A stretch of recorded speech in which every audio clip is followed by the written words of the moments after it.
of our bureau to investigate the downtown mining company over what they refer to as bad labor practices. Yeah, you are quite correct. The downtown bank company operates within district number 4, to be precise, in Babone. And Babone is maybe the last time around the Guinea border, where some Liberians from different parts of the country have come to make like benefits. And I want to mention this company entered the district 2017. 2017, the downtown mining company entered within district number 4. And since then, we've been operating there close to 7 years now as a mining company. But then then on yesterday, when we did a courtesy visit at the mining site, Mm. and we were being informed about what 100 plus citizens residing in the area or employee. And since the company entered in 2017, the company was there, and the company reached and they who doing how they work are not getting nothing. And then I got to them, that first complaint was filed to the district lawmaker, who will be doing on a roundabout way. That the company is not to them and they are working and not even paying their salaries. So then, according to the information, they allege that every morning 20th, the lawmaker enter in the company vicinity to do one thing to get. On the 20th, he always go there. Mm. So instead of doing the launch, I mean, they call the government of Liberia, military, your name, I say, energy, to go there and inform them what first of all, what this company is. Someone is a big company operating in the area. And when they say sometimes our company just come in the country, unless it was not a good connection with some government officials, and they do illegal mining in the area. So the country then they told us, some of them said 7 years, so they have been getting 150, so they have been getting 100, and one of the money is very high, it's a high level job. Emmanuel, I'm much more. Emmanuel, I'm much more concerned. Especially with the allegation involving the representative of that district, Representative Wangban. The allegation is grave. I have you had a time to reach out to the honorable person, especially as per the allegation led by the citizens, to reach out to him so as to hear from you as well.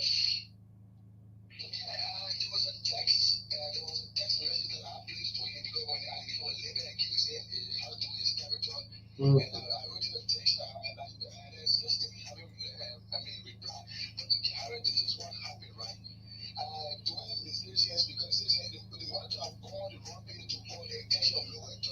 Mm.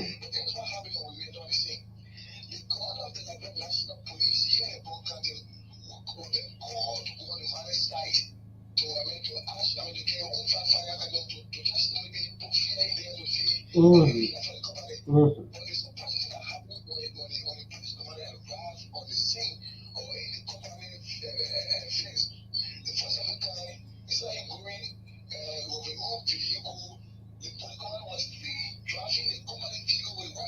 Mm.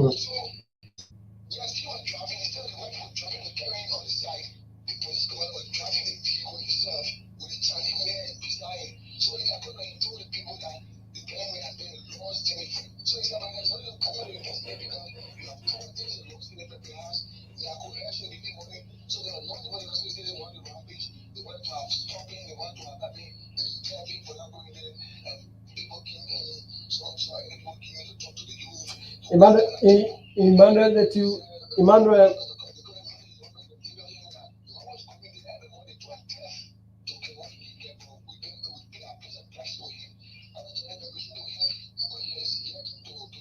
Emmanuel, Emmanuel, Emmanuel, have you had a time to reach out to the company as well, as per the allegation? Have you had a time to reach out to them?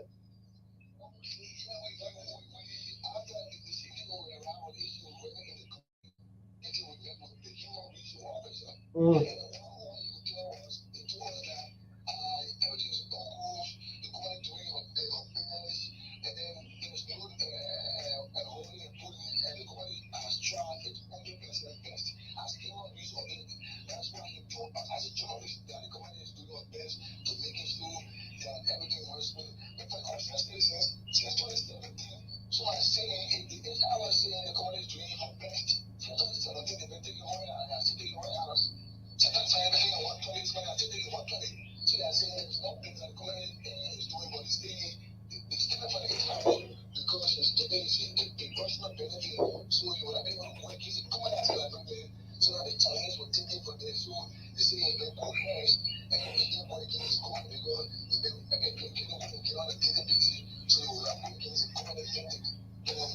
Okay.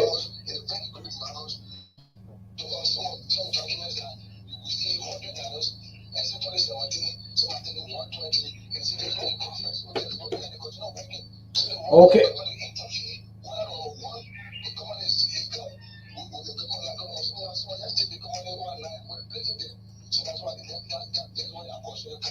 Okay, Emmanuel, thanks so kindly for filling us in with that development. Mhm.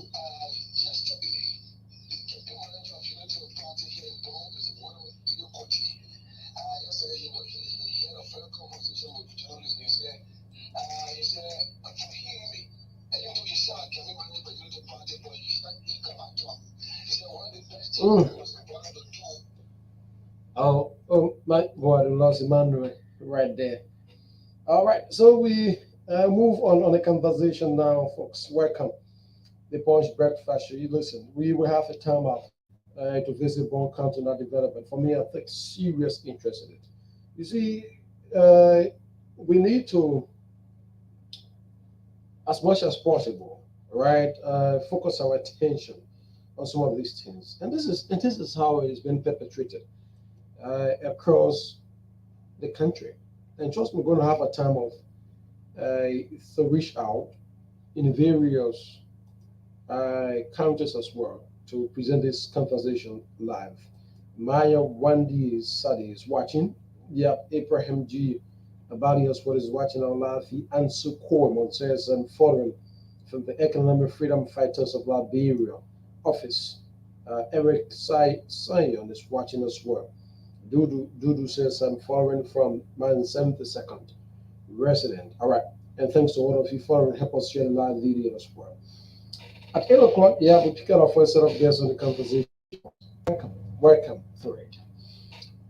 The Liberia Anti-Corruption Commission, the LACC, has spared the act that established that institution, as per the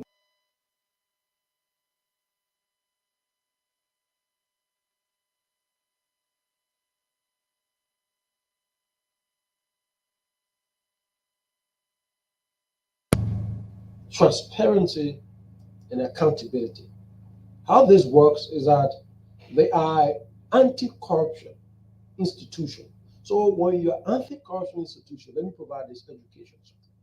When you are anti-corruption institution, what this means is that you are against any act or action that presents or is corrupt in nature, right? So corruption, whether in different forms, in different ways, you perform the act or the act is being carried on. That institution strongly kick against corruption. Mhm. So as per and I want to read directly from the act that established the LCC. In this way we give rise to our conversation this morning. And I'm being very particular on this because times about numbers. This is the same way they form a manner in which we carry ourselves. And I've said this that as a country, the only way we're going to move is we need a new approach, right? We need a new approach, a new strategy.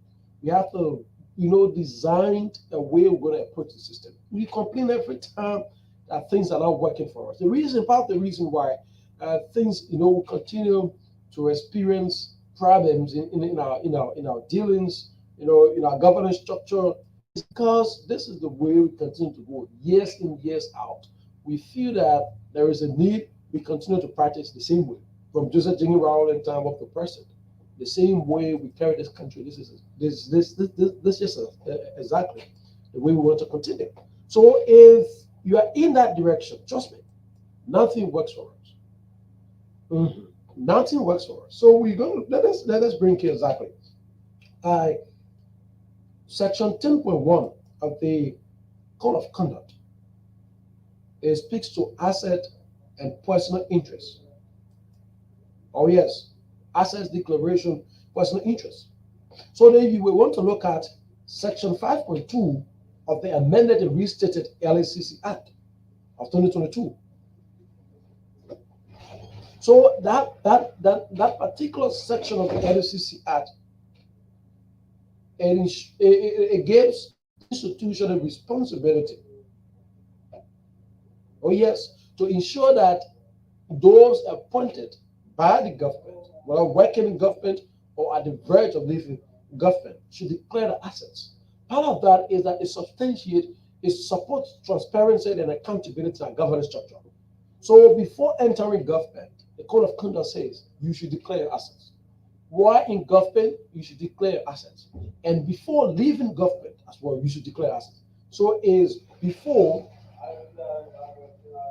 yeah, so it is in three forms, right? In three forms.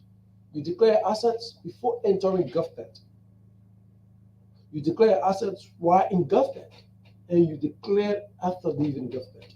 So with the new administration of the LCC deemed it necessary that since the beginning, a lot of those officials, some of them don't declare. I'm saying at the time they refused to declare their assets, right?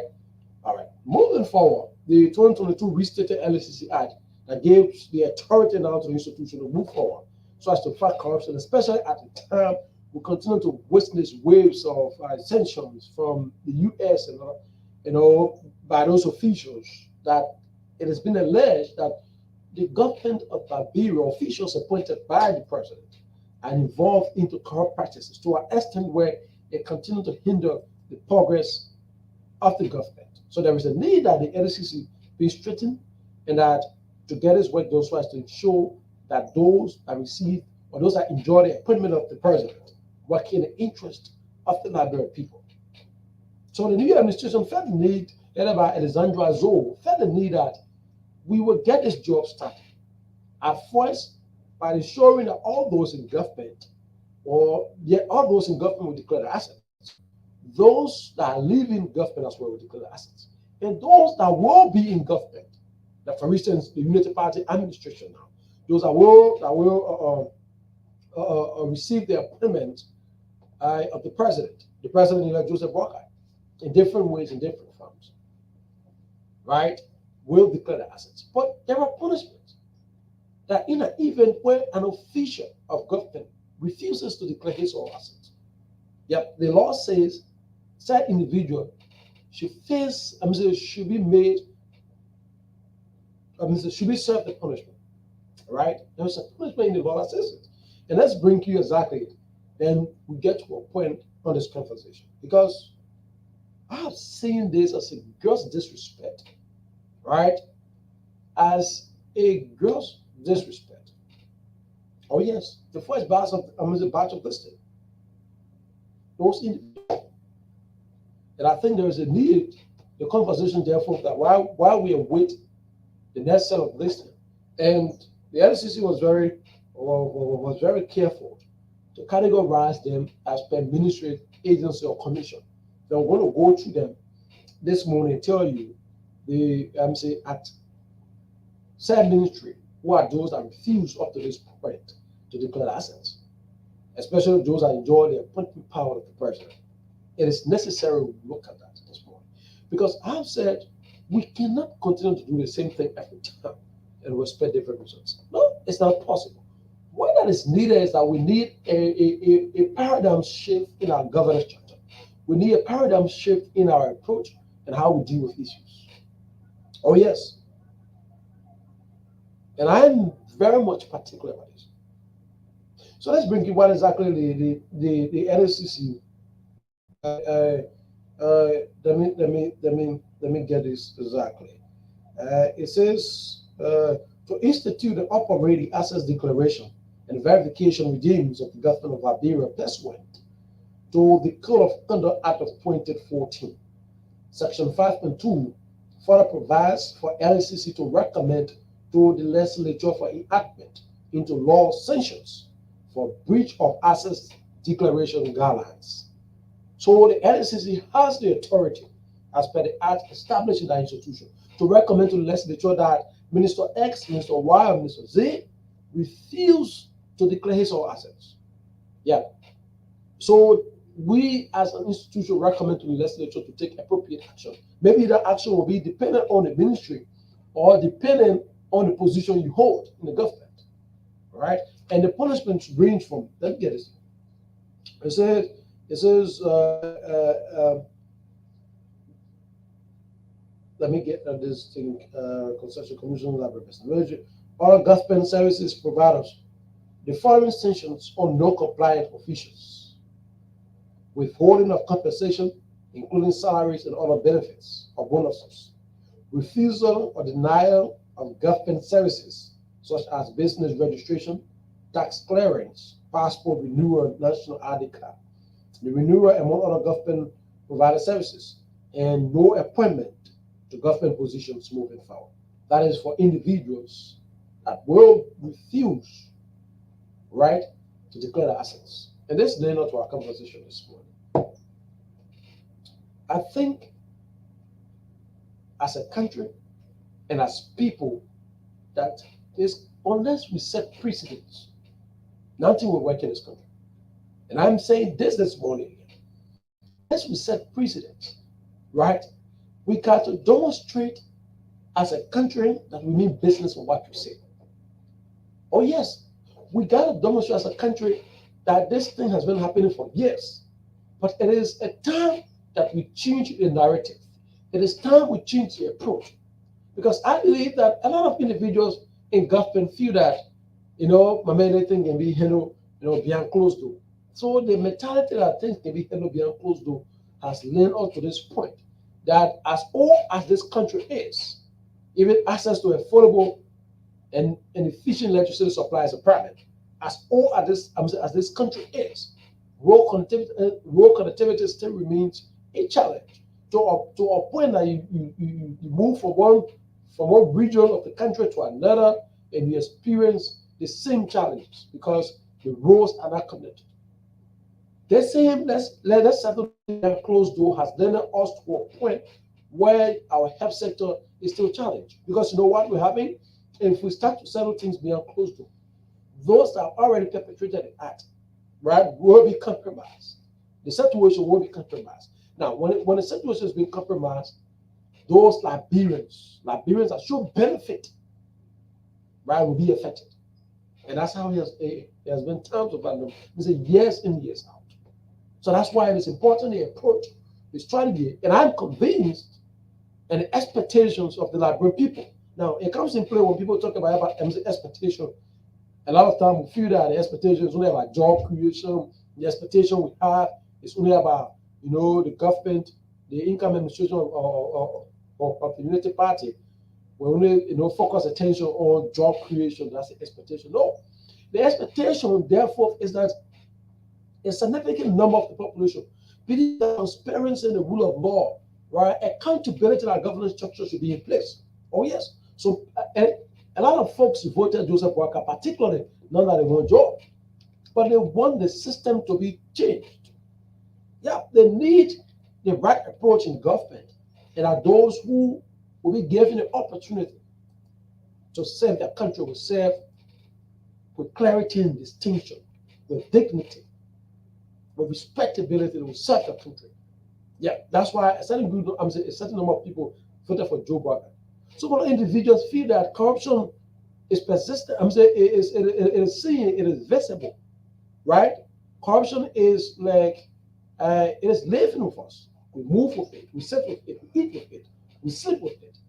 Oh yes. So there is a need that a government comes in play and change our mindset, the way we approach issues, the way we think that, that for instance, resources that should benefit the lives of Liberians is being taken away from them. So a certain number of the population voted Ambassador Barker, and particularly so that he should address that. Others feel that road connectivity still remains a challenge, which of course it is true. Our roads are deplorable. So they believe that a government should come in play, should focus its attention on roads. So it is in different forms, in different fashions, that people expectations are directed towards the government. And a lot of time we will make construe, we misconstrue the entire idea and feel that expectations will be, giving jobs. Of course, yeah, that a good number of the population also voted for Joe Walker because they want job. They want in different form. Now, it also to a conclusion that the LSCC, as per the listing release, even though we yet awaiting the final list, but the initial listing that come out, I think those individuals, because it has been cataloged by ministries and agencies, and I'm going to go through it this morning. I felt the need to take the time off this morning to go through it from one ministry to another. It is important, folks. It is important we do this. So the Ministry of Finance and Development Planning, all of its major, players, as I said, those are received appointing power. I'm saying those that were, I'm saying the individuals that were appointed by President George Weah. Now, all of them, I'm saying, yeah, as per the listing, all of them have declared their assets. Yeah, that means they can go through this. Minister Samuel Twe, yes, he declared. Samora Worokoli, Teren Buson, Augustus Flomo, Rebecca Mangil, Janga Ko, Benedict Kolubai, Jesse Koboy, Ojuku Nimpa, Jeremiah Saki, and Patience, all of them. Yeah, ranging from minister to deputy minister to assistant minister, all of them have declared assets. The Liberal Anti-Corruption Commission as well. Yeah. Alexandra Zoe Ernest Hodges, Miata J. Samuel Dakina, David Wilson, Orita David, Randolph E.U. Jet, that's 10, ranging from executive chairperson to vice chairperson to commissioner. All of them declare assets. Yeah. The National Port Authority, Diana Nebo, who is the managing director, no compliance. Oh, yes, Diana Nebo at the National Port Authority. Up to date, the LCC is reporting that she refused to declare assets. Oh, yes, Alfonso S. Kuya, Deputy Managing Director for Administration, yes, declares assets. The LCC. Same Doe Jr., Deputy Managing Director for Operation. So the man said because his boss, who is the Managing Director, refused to declare asset, he said he refused to declare his asset. Oh yes, so he's in no compliant. The Ministry of Information, Cultural Affairs and Tourism, Minister Elijah Hureni, yeah, he declared his assets. Oh yes, Minister Elijah Hureni declared his assets. It's good. And we look to Deputy Minister for Press and Public Affairs, Jarawa Tompo, Daniel Gayu, and Broadcast for Fana from the Ministry of the Ministry of Information, Cultural Affairs and Tourism are individuals that declare their assets. The rest, no, ranging from Princess Tokuyo, David Kole, Daniel Thomas, Kwame Weeks, Grace Tower, they refuse to declare assets. Yeah. The Liberia National Police, Patrice Zulu say no, he's not doing it. They refuse. But we're going to take a time off, folks, to look through this list very well. For me, I think this is very, very much serious. We got to change in this country. The first thing our approach, there's no compliant posture. It is what has affected every government agency in the country. People, once they receive or once they be appointed by the president, they feel superior. They feel that they are the best among equals, right? So the person will do or will act in a way he or she feels, not in a way the pleasure of the president. Oh yes, because if you act in a way the pleasure of the president gives the LCC, I'm saying the government, right, to an act of legislature gave the LCC the power. Now the LCC the first approach is that you're declaring assets. Then let's walk through him, from there we know what to do as an anti-graft institution. Now, some people feel that, they are too powerful. They feel that they are connected to the executive. So there are reasons why they should not declare the assets. So you look at President Diana Nebo at the National Port Authority. Oh yes, such a lucrative job. These are individuals who lead by example. Then you have a deputy for administration that may declare assets. Then the managing director say, no, anything the post saying apply, that I brought in, nothing will work for us. because the mindset, the way years in years out we have approached the system, so people will test the system to see. But we're watching the LCC, right? We're watching the LCC because the law says you can recommend to the legislature as per what are the actions to be taken. So we are critically following this process. We want to see. You receive the appointment, you're somewhere else serving the government, you're damage to the country. You're storing enough on this country. Oh yes, to a point that the ordinary Liberians, their lives, that to a point the country currently as it stands, access to health care is a problem. Quality health care, education system is still the way. I can call during the bicentennial celebration, and every time I sit on the radio, when I want to talk about the subject matter corruption, I'm particular about that. During the bicentennial celebration, it was made clear. The U.S. representative said Liberia is able to to to take care of itself. Oh yes, Liberia is able to take care of itself, but the problem has been widespread public corruption to a point that is away from the mouth of the ordinary Liberians. Move from here, man. Go away, man. Go in other places. See the life that we see how people are suffering. It's because those have been appointed so that they can complement the effort of the government, effort of the president. You're seeing, your brothers and sisters that live in the community at the time they're jobless. They preach against those things. And when they're given the opportunity, they strangulate you. We're going to have a time, folks, to focus our attention on the LCC thing. But our guest has joined us on the first segment.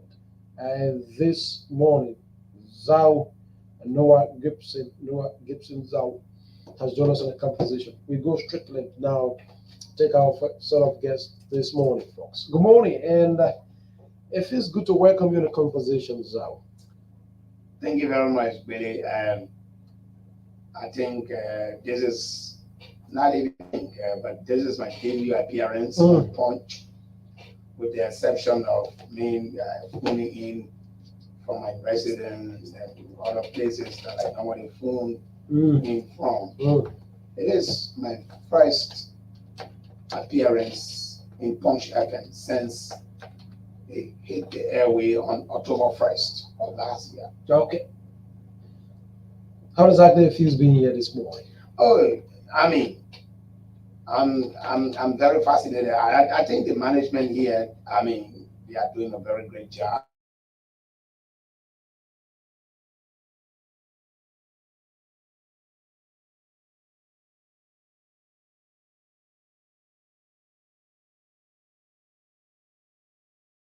The area of broadcasting, he believes in productivity, and you mean even taking into consideration pricing like you here, and there are other great names and great individuals when it comes to broadcasting. So I am very much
I'm coming to a point that the Supreme Court said, even though the evidence provided at the time by Councillor Bromskin and your Unity Party, that supported that, it was, you know, it wasn't sufficient enough, to establish that election was characterized by fraud. No, but and the law says you must prove beyond all reasonable doubt that a person is being accused for the act he or she is accused of. No, but really, one thing you should know is that the Supreme Court, they are human beings. They're not angels sitting there. They are subject to mistakes.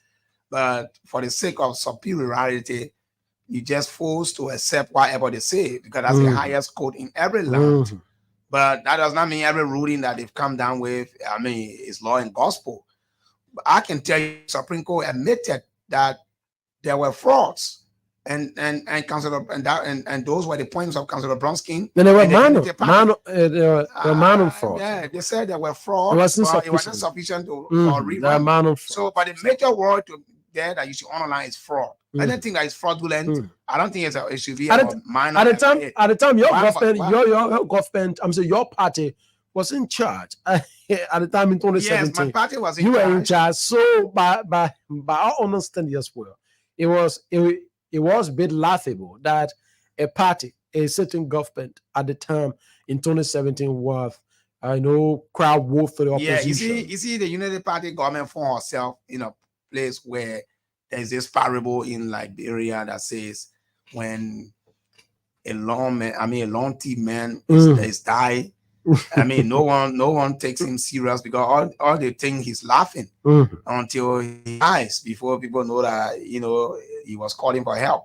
So the Unity Party being a ruling party at the time, crying for foul play would have looked stupid to other people. But I can tell you, there were pieces of evidence.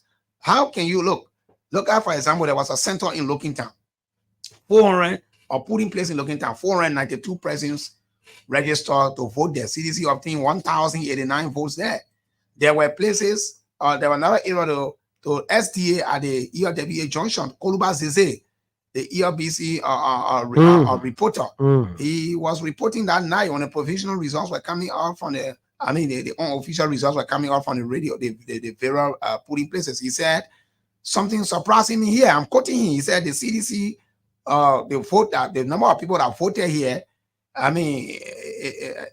less, but CDC are getting more vote here than the number of people that voted here.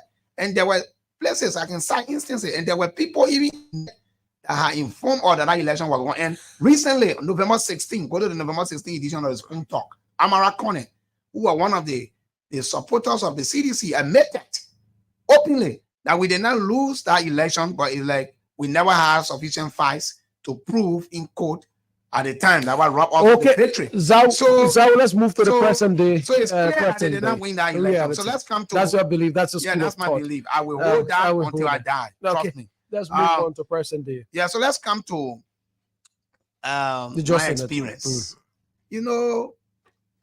I am a person that when I tell you I stand for this, no matter what you do, even if it will cost me to be beheaded, I prefer to be beheaded, but I must die with my conscience.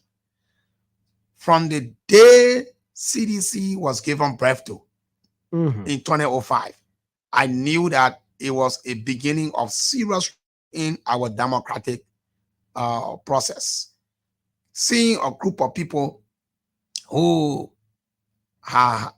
never had any vision, who was just all about an individual instead of the country, about a celebrity. I knew definitely that Liberia was heading for trouble. I knew that was not a place I belonged, knowing myself. So when they won the election in 2017, I wept bitterly. I did not want to weep because my party lost. Of course, it's a normal phenomenon. Everyone will be hurt when your side loses. But my main reason for crying was the sight or the kind of hands Liberia was getting into. So I accepted it after 3 months. In fact, I refused to call President We Are President. It was my spiritual father who had to counsel me and told me that, look, you just got to accept it. You're happy. And after 3 months, I accepted it. I started to fight. From April 2018, I started to fight. And every day as I was fighting, CDC was strengthening me because of their dismal performances, their flaws, their mistakes, their blunders were strengthening me, were giving me more strength. And there I have some big on my hope that look, we will come back. And Zau, even to a point quickly before you move forward, that as a patriot, and I want you to disagree with me, right? As a patriot, I'm convinced the first line of approach that above all, I think your point is about a country and not a specific political party. So I'm thinking, was that a time that you had a recommendation to the George Weah government that look, Mr. President, why it's true that the Liberian people have voted you. There is a way that we got to approach the system so that the education system can be straightened for recent, so that the health system can be straightened. Now, the refusal of the government at the point in time to listen to your recommendation, then you can inform the Liberian people that this government, I know this government is now competent to move, to lead the country for the next 6 years. But from your deliberation, I pick up a point that as early as 2018, at the time the George Weah government just entered office, you need to straighten up things. At that moment, you begin to criticize the administration. How is it possible? I will come to that. Let me just conclude my experience in the 23 election. In 2022, that was 2 years ago when the Unity Party went to, launch, to have a convention in Bon County, Banga. Because the official campaigning just started on the day that NEC declared campaign open. But normally in our elections, campaign starts way before even the elections here. So by 2021 to 2022, we were campaigning already. All sides were campaigning. So when I went to the convention on my way coming, one of the bitter experiences I encountered, I nearly got killed from an accident. I had a terrible motor accident right down the Paco Hill there, just a day after our convention, which today I would have encountered no more. And another experience I encountered was when I launched the program called The Road to 2023 on Strong FM. Long before even most individuals that you heard later on from the Unity Party, some of them just came on board later, but we started it. I used to be on the radio from 12 a.m. to 2:30 a.m. After engaging a kind of tyrannic regime like this, and you walking, going home alone in the dark, imagine I would have gotten killed or even gotten attacked or wounded. So, and then the 2023 experience in the election year itself, I can remember one point in time, I was on my way coming from the rescue center right around the former President Charles Taylor House there. This stone came from the corner by an unknown individual. What blessed me, called first, and the motorbike was riding. My rider was running, was ready on excessive speed. So the speed, as a result of the speed of the motorbike, before the stone could reach my head, the power of the stone was a little bit weak, but it did touch my head. But if it was something that I was much closer, trust me, I would have sustained a great wound. So there were great experiences that I cannot exhaust here. But I think I can remember one point in time I got arrested when I was protesting for my people in my district for no current. These things are obvious. I was arrested and beaten. Maybe I was even given the punch that led to my teeth pulling my lip by a police officer by the name of one Elisha Party Harris. Described himself. So all of those things we went through it for the country. But let's come to your question about exactly my point. Look, there were recommendations. If even you talk about the government started fighting itself as early as March of 2018, and I started my fight in 2018 April. So the government started fighting itself before me. The government made me to know that they didn't want to succeed, and the question will be how. You had a president who was elected from a slum community, from a downtrodden background, or with all of what was said against him in the 2017 election. The Liberians remain adamant and said, look, this is the man we wanted. And they voted him overwhelmingly as the result stated. Now, when he took over, his speech on January 22nd, 2018 at the SKD Sports Complex, he said public money would not have ended in The pocket of government officials. Mm-hmm. And he said he would have ended corruption. He said the struggle would have ended. You that claim that you would have ended corruption and public money would not end in the pocket of government officials and the struggle would have ended. How come now in 2 months in your regime, you started demolishing your properties, acquiring new ones, building new ones? I mean, right there, you started to lead a way of massive corruption and start to create the scene of unaccountability, telling your able lieutenants that, look, this is a way forward. This is a way to go. So if you start like this, how can you be aided? How can you be aided as much? I mean, despite that, the United Party through Bwaka Jariba and Jacob Jala, who later on sold himself and betrayed the struggle and went to the CDC. I mean, they started this recommendation to the government of Liberia when the government decided to take that bogus loan from Eton and Iboma. They were warned by Jacob Jara, Bwaka Jariba, and others that, look, even including Roland Giddens, one of the stalwart of our party, said that, look, my brother or comrades, do not take loan from Eton and Iboma. These institutions are not credible. Go to the World Bank or the IMF. They ignored that advice. What the Justice Minister said, Musa Ding said, and I quote, even if the loan comes from the belly of the devil, we will accept it. And you're telling me that people that want to succeed? And just what we predicted, it happened. The IMF warned them that loan or that institution was not even credible. In fact, Eton did not even exist. Eton was like a ghost. The Fadigas brother went to Singapore, where they claimed the office of Eton was. When they went there, unfortunately, Eton was nowhere to be found. Nothing was found to be called Eton. At the end, they ended up de-ratifying those loans. They went back to the very IMF, something that we proposed that they recommended, they went back to it. And besides that, they started serious accountability issue. The budget performance report, the PFM, was being pushed up. The PFM law was being pushed up. It states that there must be budget performance report every 3 months, which is quarter of a year. Nothing. Started to reduce civil servant salaries, harmonization, which of course, there is nowhere in the world you will agree with me that you must reduce salary. Salary was not meant to be reduced. Start to take kickback from companies that meant to do well in your country by providing jobs to reduce stress on the government. Look at our pre-stop agreement in Grand Bassa.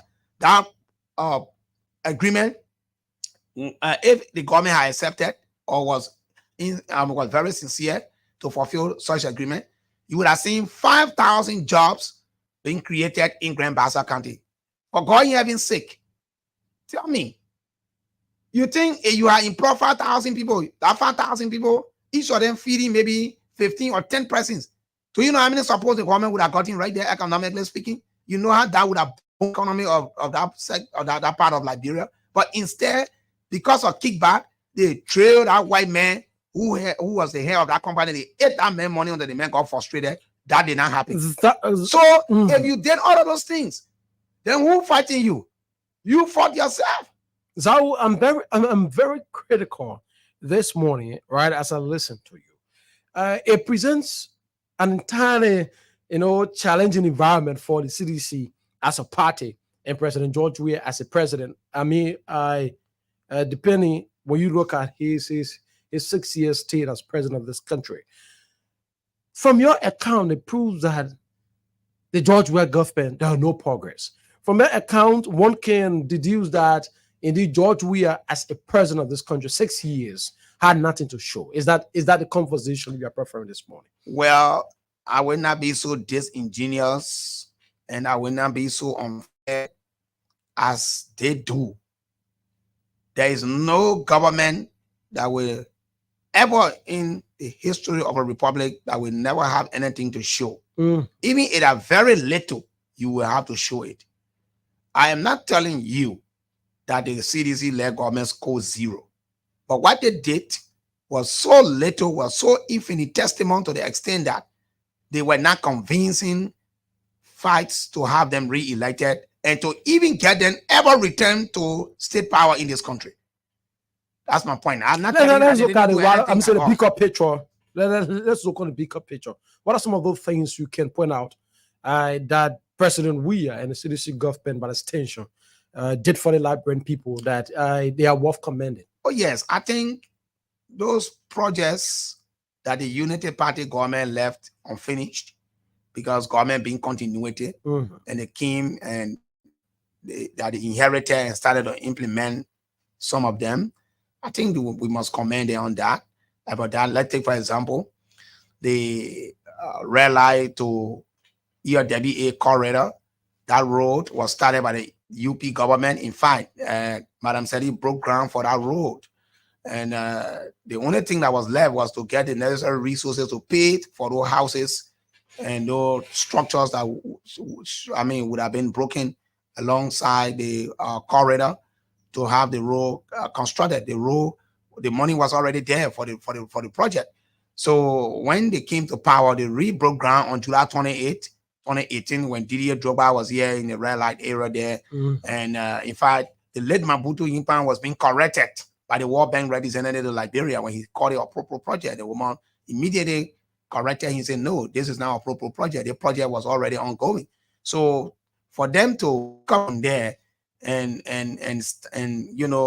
started it, continue it rather. We commend them for that. And moreover, the Yandihu Hydro project in Lofa County, that was also started when Amara Kone was finance minister. We commend them for that. The electricity, the issue of distributing electricity around communities that never had electricity under the UP government. We commend them for that because when they came, those agreements were signed, like the West African Power Pool project. That agreement was signed when President Ellen Johnson Sirleaf was the president of the chairperson of the Mano River Union, under the stewardship of Amara Conan as finance minister. Those agreements were signed. We remember there were other counties that were already enjoying the current. You had Nima County, Ganta were already on. You have Grand G, their Toastan was on already. You have Maryland County. And they started planting the poles from Ganta to Banga, Bond County, before our regime ended. So when they came, they expanded on the. Let's get out that they were able to distribute current to other communities. So let's get out the cycle. For that. Let's get out the cycle of the United Party. George Weah as the president, surrogates of the CDC government will disagree with you. When you now being for them to see your account as being insincere. Evidenced by the fact that the George Weah government, for instance, in terms of the education system, as the government introduced free tuition policy, the payment of wise fees, President Weah has argued that alone will increase the people's interest in education. A country like Liberia, firstly, you need to increase the people's interest in education. To get that started, he introduced the free tuition policy, the payment of wise fees. Move on to the health system. I think the education sector first. Go. Let me try to pull in that so-called tuition, free tuition agreement. Look, Billy, let me say this to you. You see, our society is so gullible. This is why we need to invest in education. And I pray that the government coming that I supported and that I am supporting, that I will support, invest so much in education to reduce the percentage of gullibility in our society. Because mind you now, this thing about free tuition, not many of our population are educated as it relates to how harmful it even brought mainly to the educational sector and thinking that is good. Let me start with the wax fee. The issue of paying wax fee in this country when it was WAEC before it later came to wax, this was not the very first of its kind. Former President Charles Gange Taylor was the very first president in the Republic of Liberia to pay wax fee for 9 and 12 reader. In fact, for him, it was just 12 reader. But former President Charles Taylor paid wire fee for both 9 and 12 reader in 1998. So this was not anything new. But let's come to whether it even happened. It did not happen at all. Honor President, I challenge that. This is why when we take over on January 22nd, Liberian people will know these things because we will commission an audit. Most of the institutions, the information we began getting already. It's very interesting. 1 cent was never paid by this government for any wax fee in this country. In the first place, President Weah is someone. How's the money paid? Coming. The issue of even that wax fee payment came from the late Councillor Bronskin. That was part of his platform in the 2017 election. President Weah ran with it when he won as if he even brought about it. Of course, that's a good thing to do as a politician. When he did not even implement it. Of course, that's a good thing to do. He did not even implement it. He did not implement it. Now, let me tell you how. Billy, you run this station, for example. This station has a management. This building that houses this station is owned by Noah Zau Gibson. He calls Patrick Horn and says, look, Patrick, this is my building. You can be here. Then, in that process, I always send my church program here. But Patrick is paying a rent to me. You're free. But then maybe on 1 or 2 instances, Patrick gets stuck off. Maybe he not paying my rent.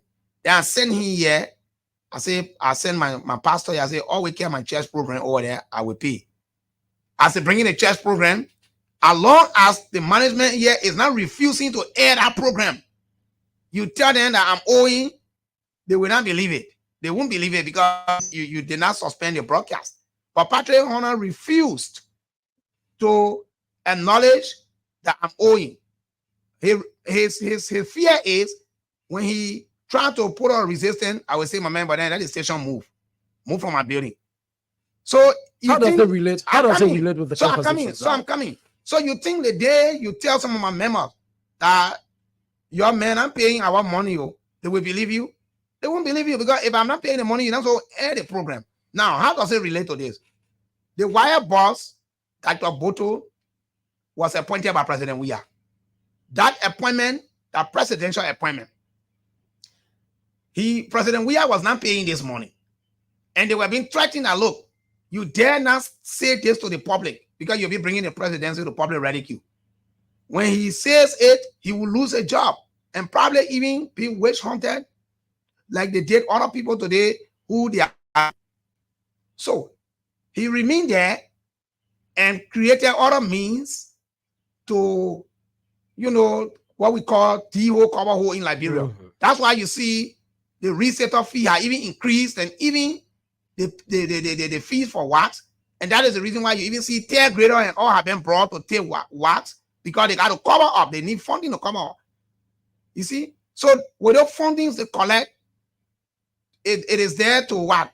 To cover those gaps, those financial gap that President Weah created as a result of his so-called promise of paying wax fee. But right now, you ask any 12 reader here who benefited for the past 6 years, they will never accept what I'm telling you. Their parents will not accept it because no day any school put any of their children out for wax fee. So even if I were the one, I would have tell you, say, the man talking in studio, he lying. Because nobody ever put in any child, any 12 grader out of school for wax fee in this. But the fact of the matter, he was not paying it. In fact, one time, Tata Boto nearly confessed on an OK Morning rush with Clarence Jackson. It's like something that reminded him, say, take time before you are landed in trouble. Man, we got friends in the system that communicate with us on a daily basis. Once go to Wire right now. Wire is abandoned. That place, nothing good was happening over there. Do you know we are indebted to the national value of Wire? Do you know that? Zau, your account is grounded on perception. Because the thing about it, the institution clothed with that responsibility, I'm much more convinced Wire as an institution will have come out in an event that the president is now paying the WAS fee as you claimed, will have come out and said it because, mind you now, the president was using it as a political advantage. So Wire as an institution would not allow itself to be used by President Weah to put political points. So I'm convinced on this conversation that in an event where the president was not paying that fees, Wire would have been very responsible to come out because, mind you, If for instance it was done initially $60, $60 per student, that's a very good sum of money. I can recall there were times, particularly between 20 between 2022 in time, Derek Bodo had a press conference. He presented a check that the government pays the money in a kind of way for the watch fee. So how is it possible in this conversation this morning? You want to present that I'm saying as if why as an institution will kind of fail to consider that it was being used by President Via to score political points. I'm seeing your account to be perhaps it is just I'm saying you just presume that this is no, it's not perception. No, listen, wait, let me tell you something. This government outgoing, one of the best things that ever happened for Liberians and the country Liberia at large is to have voted this government out and to never even think about re-electing this party to power. And the worst thing that ever happened was to have this government taking the party-led government taking state power. Let me tell you, you're talking about Dr. Boto having a press conference presenting a check. Are you aware that the government is on record for telling you that the so-called coastal highway agreement was signed and it took $50 million from the African Development Bank for that? Are you aware? Didn't you read that? The government didn't say so. But then after that, it didn't even take a week. The African Development Bank came and debunked them that at no time did they sign any agreement with the government of Liberia for the coastal highway. So this government, they operated on lies to the people for the 6 years, and that's why they got punished at the bottom. And they must fast and pray whether they ever going to come back. Because we look, the Unity Party knows how to manage power effectively. When we're not going to hold on to power and say we're not leaving power. No, that's not my point. We will deliver to the aspiration of the Liberian people. As long as you deliver what the Liberian people need, as long as you deliver what the Liberian people expectation, I can tell you, let's see this, forget it. We didn't leave power. We didn't leave power because we were unpopular with the people. No, we were never unpopular with people. We didn't leave power because the people didn't acknowledge our performance. You left power because the people needed change. No, we left power. We left power because of Listen. Let's get this. In 2017, Liberians voted the CDC because they felt that I'm coming now. I'm coming. In 2017, Liberians voted the CDC on the basis that the Unity Party haven't served 12 years. There were still pressing challenges confronting the people that your government on, part of which was corruption. That the outgoing president at the time, Ellen Johnson, admitted to that. Also, you want to talk about impunity. That a lot of folks felt that the Unity Party would have done much to strengthen the rule of law. I'm saying it was the argument at the time in 2017. So Liberians felt that the George Weah government, I'm saying President George Weah, will have delivered on those expectations. Part of the reason why Weah was voted. So it is because the people needed change in 2017. No, I think let me address that a little bit. Look, we didn't leave power because the people needed change. We left power because of internal wrangling in the Unity Party. The people's minds were confused. We confused the people. Where you had the Ellen Johnson Sirleaf side, the Joe Walker side of the Unity Party, the Unity Party was splitted in a lot of segments. So as a result of that, it was very difficult to fight a battle with a divided house. So the CDC capitalized on that. So it was not, how can a party be unpopular and we didn't lose in the first round or on the first ballot where we got almost 500,000 votes and we won majority of the legislative seats in the country at the time. And moreover, when you talk about impunity or rule of law, look, no party, no government in this country since Liberia was established brought about good laws on a book than the Unity Party. Rule of law. Listen, how many friends knew about PPCC? How do you interpret the data in 2017 when 61% of the population said that we should be praised? That was in the runoff. I'm asking how How we interpret such data to say that the people, no, your argument is in 2017 Liberians didn't need change, but rather it was because of a divided house the Unity Party presented that Len George we are totally executive mansion. If that is your argument, I'm here thinking, how is it I'm saying in the first round you were defeated. George Weah won the first round. Yeah, but In the second round of the election, he won overwhelmingly 61%. yeah, I'm yes, let's I'm come. here, Zau. How can you interpret such a Yeah, data? let's come to the first round. Mhm. He won the first round, but it was not sufficient to get him the presidency. Mhm. All right. Mhm. And you may be aware that even in 2011, we also won the first round. In 2011, we won the first round. In fact, he won the first round in 2017 with 10% gap. But in 2011, we won the first round with 11% gap. so we have obtained. So no, let me say this to you. The issue of 2017, that 61% came in in a runoff because the damage were already being made for the fact that we confused the people in the first round. So the people got frustrated and just prove otherwise for us. But the very people, they compare and contrast the two administrations. They knew where their lives were. And what did they do? The very United Party that was so-called rejected by the election results in 2017, according to people, the people came back and gave us even a number that the president, we are with, or star, they not even obtained. We won with more than 800,000 votes. No party in this country had done that. And besides, we set a record. We set a record that no party ever set in this country. We have been the very first party that left power and came back to power in the twinkle of an eye. In 1980, when President William R. Thomas part of the reason why the two-way party did not return to power. The 800,000 you spoke of, that the United Party won election, the 2023 election with. It is because you're witnessing there was an increase in terms of the voting population. So when there's an increase in the voting population, obviously you expect the number of votes that will land the presidency to increase. So that should not be an argument. Let's focus our attention. Yeah, quickly. This morning, one second. I agree that the voting population increased, so obviously you expect the number to increase. But why didn't the number also increase for we are? No. How do you win the decimal point, man? But that's the same way you won. No, man. But that's decimal point margin less than 1%. You didn't even win by 1% margin. Our voting party, I won by 11% margin in first round. You can't win with 0. I'm concerned this morning. You have had a time to enjoy the confidence of the vice president. So the former vice president, president-elect Joseph Yuman Boakai.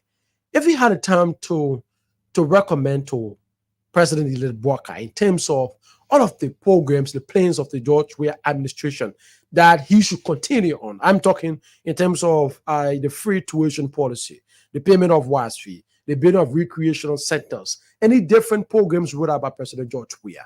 If you had a recommend to Ambassador Boakai and most wish to continue with, what would be your recommendation? Well, the first thing, the government that is coming is rich with ideas. We got people with best minds. We got technocrats that we're bringing on board. We're not bringing inept people. Now let's begin with this issue of the free tuition. The problem at that university was never about students struggling for tuition. The problem over there was facilities. Imagine we in the 21st century, in a modern era, our state university doesn't even have a good laboratory. Students that are over there studying to be a medical doctor, chemistry student, people that they do not even have the laboratory. Up to this time, people carrying copper to experiment in the 21st century. You reading public administration of the 21st century, you got books in a library that referencing you to 1950 public administration ideas of 1940, 1960.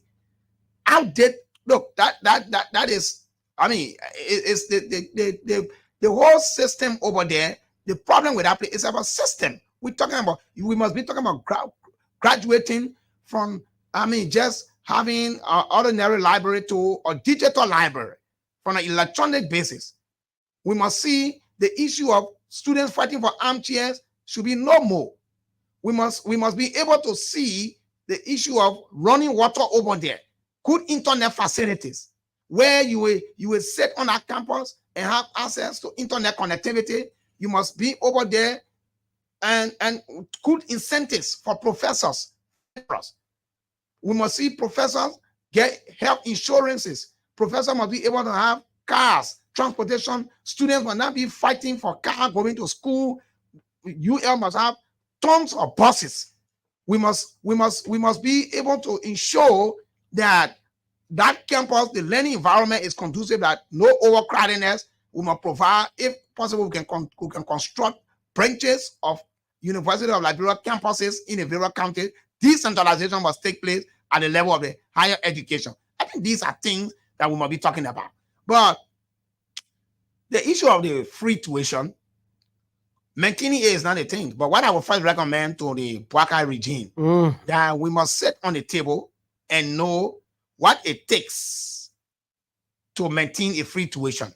Let's look at the operational costs of the university. Because mind you, the problem over there, the tuition that was being collected was hindering the operational cost of the university. And when we are government abolished the tuition, the operational cost of the university was left in complete oblivion. You see, so as a result of that, if you went to the University of Liberia, the sanitation aspect was poor, no good bathroom. Our female sister, I mean, not female sister, but our female students, I meant to say, our female students were languishing all over the place. They want to ease themselves. I mean, too demeaning to them. And you even go in the bathroom, locked up, no water. You see students paying to print their own test. Because what? The operational cost of the university was strangulated. You bring the free tuition, then handle the operational cost of the university as a government. That was never done. You did it for political reason because they decided to politicize education. The 6 years of George administration, Zao. So before we can maintain it, we must first sit around a table to know what it would take to subsidize the tuition was hindering when we shall have known. So there is nothing from the Secretary Region of George that you can pick from as a factor. No, you're not getting me right. I'm telling you, Billy, the free tuition is good. It was not bad, but the way in which it was approached. But you would recommend people work out to continue on it. Yes, but continuing on it is not a thing. Why are you continuing on it and then the university is still left? I think the first step is the president. Facilitate why it's still abandoned the way in which it is under the WEA regime. Then it means that we've done nothing. Then what's the change that people are calling for? The first step is the president having a political way to continue on it. That's the first approach. I am saying the president of Liberia. Remember now, I'm not a spokesperson for the incoming government. I'm not yet appointed. You enjoy the confidence of the vice president. I enjoy, but I do, but it does not give me the reason to speak for him what he's not thinking about, or even what he's thinking about. I'm not in the preview. I'm convinced your recommendations are taken seriously by the former president. That's why he got spokesperson for his office. What I can say, a better policy will be put into place to make our brothers and sisters smile at those state-run institutions. That I can assure you.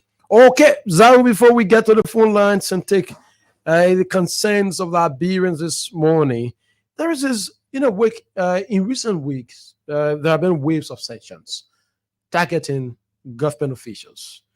In just a month, at least 3 or 4 government officials have been sanctioned by Washington. The U.S. government has argued that those individuals are involved in widespread corruption and taken away from the mouth of Liberians. What can the incoming government, the Unity Party, learn from this in waves of things coming out? And those of you that will be appointed in government, what exactly can you learn from this happenings? Well, there's an area saying that says the falling of the dry leaf is a warning to the green leaf. Remember, these sanctions are not just targeted for the WEA regime. The WEA regime just found themselves in a web because they were in power at the time when the Manuski sanction was funded or came to being. They made it there. So obviously it couldn't dodge them, and it gave reason for them being caught up in it. But it doesn't mean that it just meant for them. Look, they have sanctioned people as far as Congo DRC, Central African Republic, Afghanistan, Iran, and other countries around the world. This is the way the U.S. government intends to fight corruption around the world. So for us that are coming into government, we should and must know that we could even be targeted worse than the we are regime if we repeat what is being done. In fact, not just a sanction, an attempt, God forbid, for us to repeat what the we are government that is outgoing has repeated. The wrath from the Liberian people will be felt by us more than even the we are regime.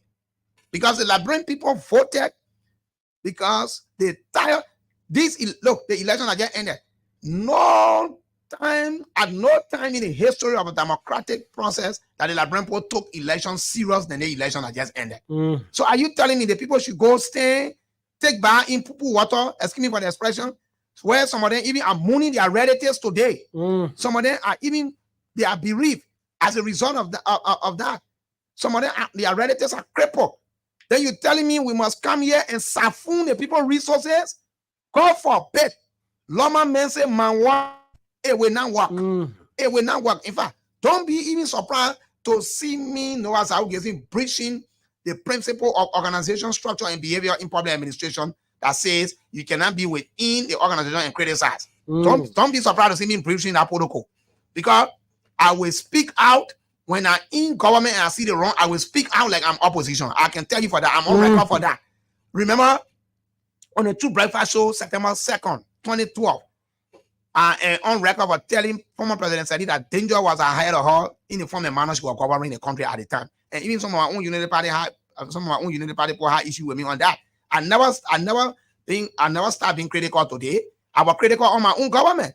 To the extent that some of my own Unity Party people doubted I was not Unity Party thing. I can remember on September 11, 2014, I was put out of a meeting from the Unity Party conference room in Congo Town because of my critical stance on our own government at the time. Okay. And I will again when the need arises, and I pray that need don't arise because we didn't, the Liberian people did not vote to come be frustrated. I must see the Liberian businesses in power. I want to see prices stability. I want to see people being seriously dealt with when they corrupt and restitute public fund. That's why the day I am appointed, I will declare my assets. If I don't have nothing, I will tell the people I don't got nothing. And I will tell LACC, even though Alexander Joe said that they will not publish whatever you declare, for me, I will tell them publish my own. If I want motorbike, I will say I want motorbike. I'm not going to compromise. These things are easily said and being done, especially when you're out of the office. All right, let me be given the opportunity. You sit on the fence. Okay, we take your calls now. 0778-665-699. 0778-665-699. 0880561-644. 0880561-644. And the number calls now on the conversation. The man says nothing to miss about George Weah administration. 0880561-644. 0778-665-699. Add the numbers. This person is right here. Begin to take the calls. Good morning. Good morning. Quickly, let's hear you. I'm great. Okay, my name is Jim Mazuko. Now you joining from our current resident. Go on. Okay, let me say thank you and let me say good morning to the veteran, Noah Galgave. Go on. Go ahead. Okay, I want to speak to the desk this morning, and there are some facts the brother just proven, which of course I want to speak to. First and foremost has to do with the state of the civil university currently. Okay, what they talk about our situation policy. Noah have not said more than what he would have said. The issue of improving the university right now, some of us, we are sort of biology, we go to our ground lab. They are not improving, my brother.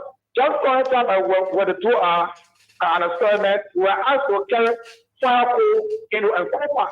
Right? I mean, that's the great thing. Still university, and now you talk about the sanitation issue. Our female comrades, whenever they want to eat themselves, somebody have to go to bushes. And we are it's wrong. So I do believe that when Ambassador Joseph Jomo is being inaugurated as president, he will do more. And also, he talked about reducing the salary of teachers. And that was right. He's right. There's no doubt about it, my brother. These people came to power under President John Weah when he said 7 pay will be increased. But on the contrary, it was all reduced. And when they see what they were taking, okay, we'll leave it right there. Take this person. Good morning. I'm all right. That one's out. 078-665-699. Adding numbers. This person. Good morning. Good morning. Quickly, let's hear you. Yeah, my name is Emmanuel. Someone gathered and I took join the conversation from City Committee, Finsville. Mhm. Yeah, let's be real. No occasion you have to put up your campaign move. We know that we are not no longer in the campaign move, and you have to be nationalistic and patriotic. The brother asks you a question and you fail to answer those questions. What are the good things at least we have the administration have done and that the Union Republic can count on, or you refuse to answer the question, being that answering the question will give credit to Ambassador we are, you put on your campaign poster and you refuse to answer the question. And now let me get to the problem of the Universal Liberia. If you do a comprehensive research as to why the the way it is not because of the free tuition. Go do your research well and understand what the problem is. Administrative problem. How the universities been run is that being the real issue. Thank you very much. Okay, thanks, Okane. For your point, 077-8665-699, 088056144. We take one or two more calls. At 9 o'clock, we join our guests.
Sorry, folks, I'm not taking calls again. You know the insincerity in the country is too bad.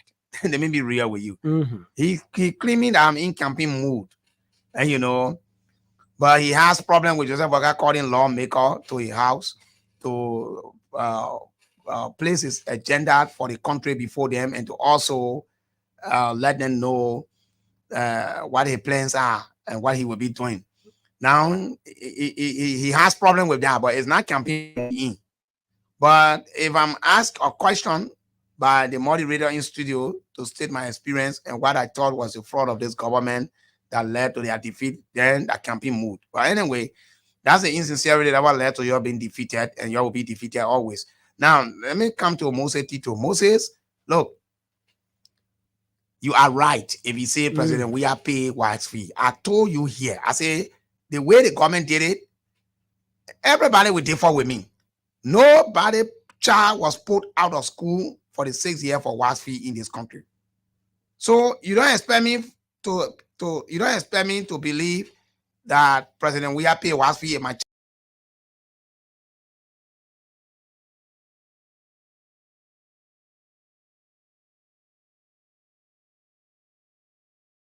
farm and claim that he didn't pay. The audit coming. The audit coming, you always see it. And I'm something. I'm not coming to say here to can't speak loosely because I want to speak. Oh, you thought Joseph Boga, yeah, appointed me over there because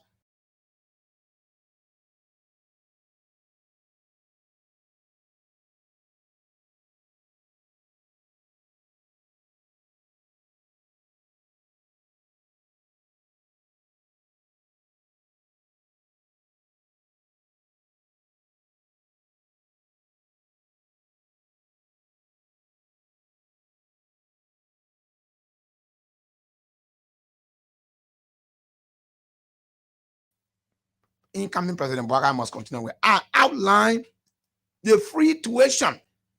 I said we can continue with the free tuition policy, but it's not only just continuing with it. We must first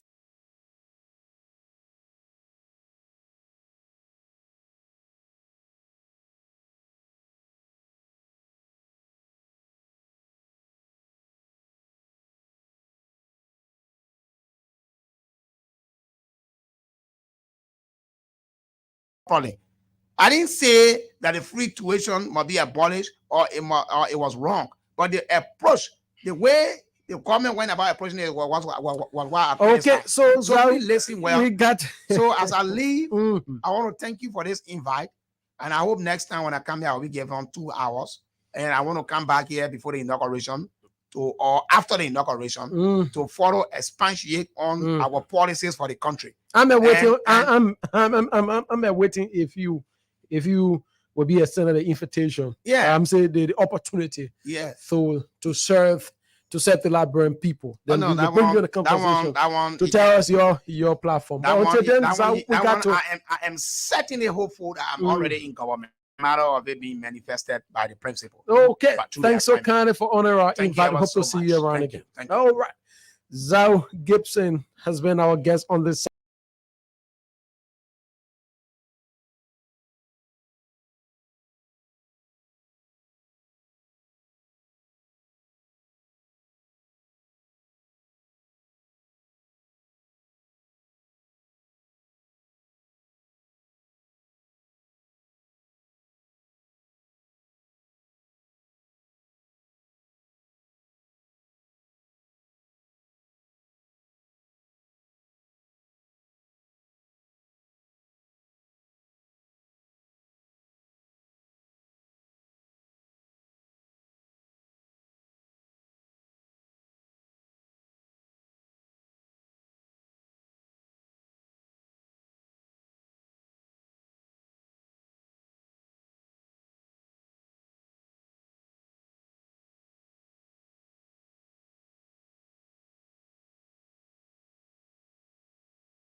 We're going to have a conversation surrounding the energy sector of the country.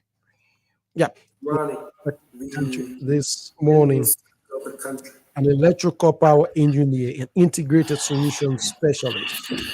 Currently, yep, he previously served as the senior policy advisor for energy, economic, and national development for the Robert Morris campaign in 2023. He is our guest from the United States of America. It's good to have you in a conversation this morning. Welcome to the Punch Breakfast Show. Good morning, Harry. Good morning, Harris. Thank you so much once again for the opportunity. Welcome. Thank you to all of the listeners. Happy New Year 2024. And once again, I'm extremely excited about the prospects, the future, the potential for our country, our nation that we love so much. And we're all committed to seeing it rescued and moved forward and move progressively in the right direction. So thank you so much for giving me the opportunity once again to share this platform with you. It's good to have you. This is our first conversation since the start of the new year. Indeed it is. Indeed it is. And I'm excited about it. Every time over the past 24 hours, I've been extremely excited about coming on the program and talking to you about something that's passionate to me and very important for this country, for this nation, and its people. Thank you once again. All right. There are lots of things to look at this morning in the conversation. But let's begin at first. Health-wise, how you doing this morning? It's very important to ask this question because we want our guests to be in the right state of mind when we have this conversation. So it is very important to establish on the conversation. Health-wise, how you doing this morning? Very, praise the Lord. I'm feeling very, very good. My family is fine. My wife is in good health, excited. The kids are all doing very, very good. Everybody's got their plans, hopes, dreams, aspirations pointed in the right direction for 2024. Job, career, everything looks good. I'm in good health. Once daybreak, I'm going to go out there and do my 5-mile walk and come back and be fired up and fired up to hit the oil and gas industry with power and vigor this morning. Let's begin now. I have had the time to follow up on lots of engagements, and I must admit, you have been very passionate in terms of the energy sector of this country. Your argument has been that a country like Liberia can only be developed if its energy sector is vibrant, is effective, and efficient. Let's establish in this conversation, Mr. Phillips. Do you have an understanding about the challenges confronting the energy sector of this country? As I've always said, even during the, as you rightly mentioned when you introduced me as the former policy advisor for the Robert Morris campaign, one of the things we established back then, and I am driven passionately about establishing, educating, informing, enlightening, and bringing all of the people of this country, including the incoming leadership, that we must establish a foundation, a deep, a wide, and a high foundation of energy, electricity, upon which this nation and its people's dreams, hopes, and aspirations and future development and industrialization has to be built upon. Without an energy foundation, there's just no way to build a strong, vibrant, industrialized nation. If you look around us, countries, nations, both on the African continent, in Europe, in the Americas, all of these nations have been industrialized. They've been progressively moving in an upwardly direction, fundamentally because they've established themselves on an energy foundation of 24/7, 365. That allows all of the dreams and the aspirations of its citizens to materialize. And then the potential in those countries can be attractive to foreign investment and their diaspora. So everybody can now plug into that foundation and then be able to build and create jobs, stimulate the economy, and progressively move towards national development. So I'm passionate about this because, again, as I was telling somebody yesterday, the very interesting thing about the deed, when you look at the deed of the Republic of Liberia, There are Mm, two guys writing on the deed. Well, there's one guy on the left and there's one guy on the right. The guy on the left, he's removing the names of those who have died, and the guy on the right, he's putting on the names of those who are being born. So we're 5 million people who own this land. And I'm just one of those people who's very, very passionate and very loud about making sure that we arrange ourselves and we point ourselves in the right direction. That energy, electricity has to be, must be, and should be the foundation. If we truly believe in building this nation, creating jobs, and moving forward national development in every county of this country, giving everyone an opportunity to maximize on their God-given talent to contribute to this nation. and it brings us to that I'm reading through the United States Energy Information Administration in a 2020 report listed Liberia 186 amongst countries with electric energy consumption. What is more interesting about that statistics is that Liberia is over countries like Chad, Sierra Leone, Equatorial Guinea, among others. But these are countries in terms of development, they are progressing. And it brings us to a point, how is it possible? Your argument has been that with our electricity, we cannot experience development altogether. And yet in countries with low energy consumption or supply of electricity are progressing than that of Liberia. I mean, someone is lost in that direction. Okay, very good point. So let's look at one thing. When you dig down deep into such a Mm, report, one thing you've got to understand about the word energy and mm, the word electricity. So electricity comes from two sources. It can either be a combustible engine like a generator, whatever the case is, a turbine, a gas turbine, or you can get it from other sources such as renewable energies, wind or solar. So in those countries, once you have a utility that's fully functional under good, competent leadership that has the true understanding of how to run a utility, what you see there is you see effective distribution, you see effective consumption, and you see a robust economy. Why? Because in those countries, operating a business becomes significantly less expensive. Your operating costs are significantly less, and your profitability increases dramatically. So let's come to Liberia. We consume more energy. Why? Because we're generating this energy, right? All across the different counties of this country that does not have a utility source. How? By diesel fuel, by gasoline. So if you quantify energy consumption based on how much gasoline and diesel fuel is being consumed to generate that electricity, then what happens?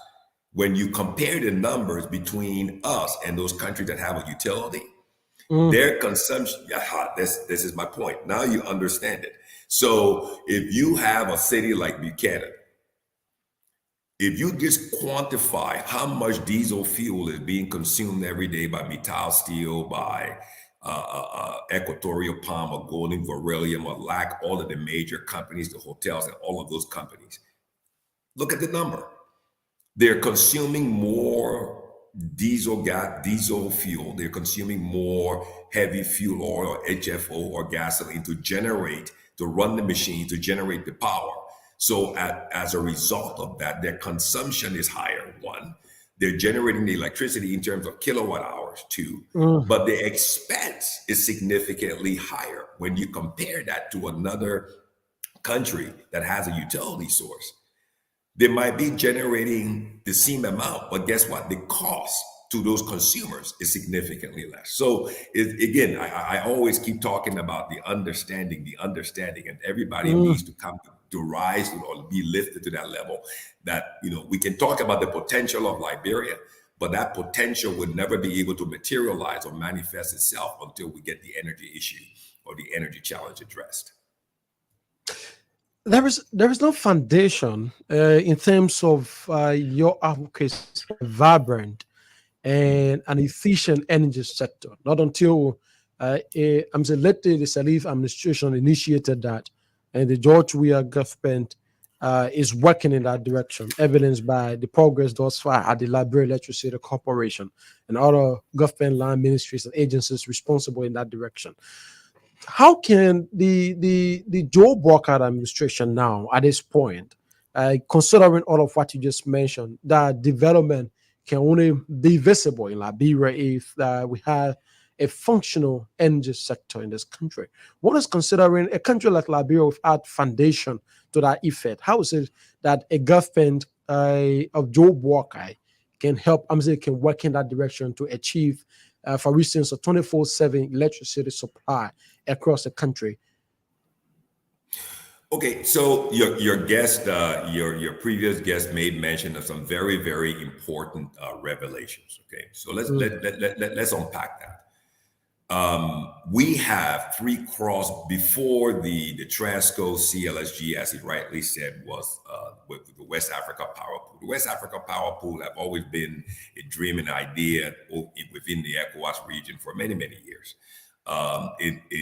We're at a point where a dream, an idea in our lifetime has truly materialized, has manifested, and now here we have Transco CLSG that runs through Liberia, originating in Mali, Cote d'Ivoire, 5 substations in Liberia, and into Sierra Leone, and then on into Guinea. But the bigger picture is that, through the West Africa Power Pool, you have almost 12 countries. Many Liberians don't understand it, but we have 12 countries now fully integrated within the West Africa region on this West Africa Power Pool grid. To all of the electrical engineers out there who are listening, I'm sure you understand what it means by synchronization, where these grids are integrated, they're synchronized, they're all running in parallel. That means power can be moved from as far as Nigeria into Liberia by way of Transco. That means that power can come all the way from Senegal all the way back down into Liberia. So now a regional network has been established that allows energy to be a 24/7 supply, 365 into the nation of Liberia. But there's one condition.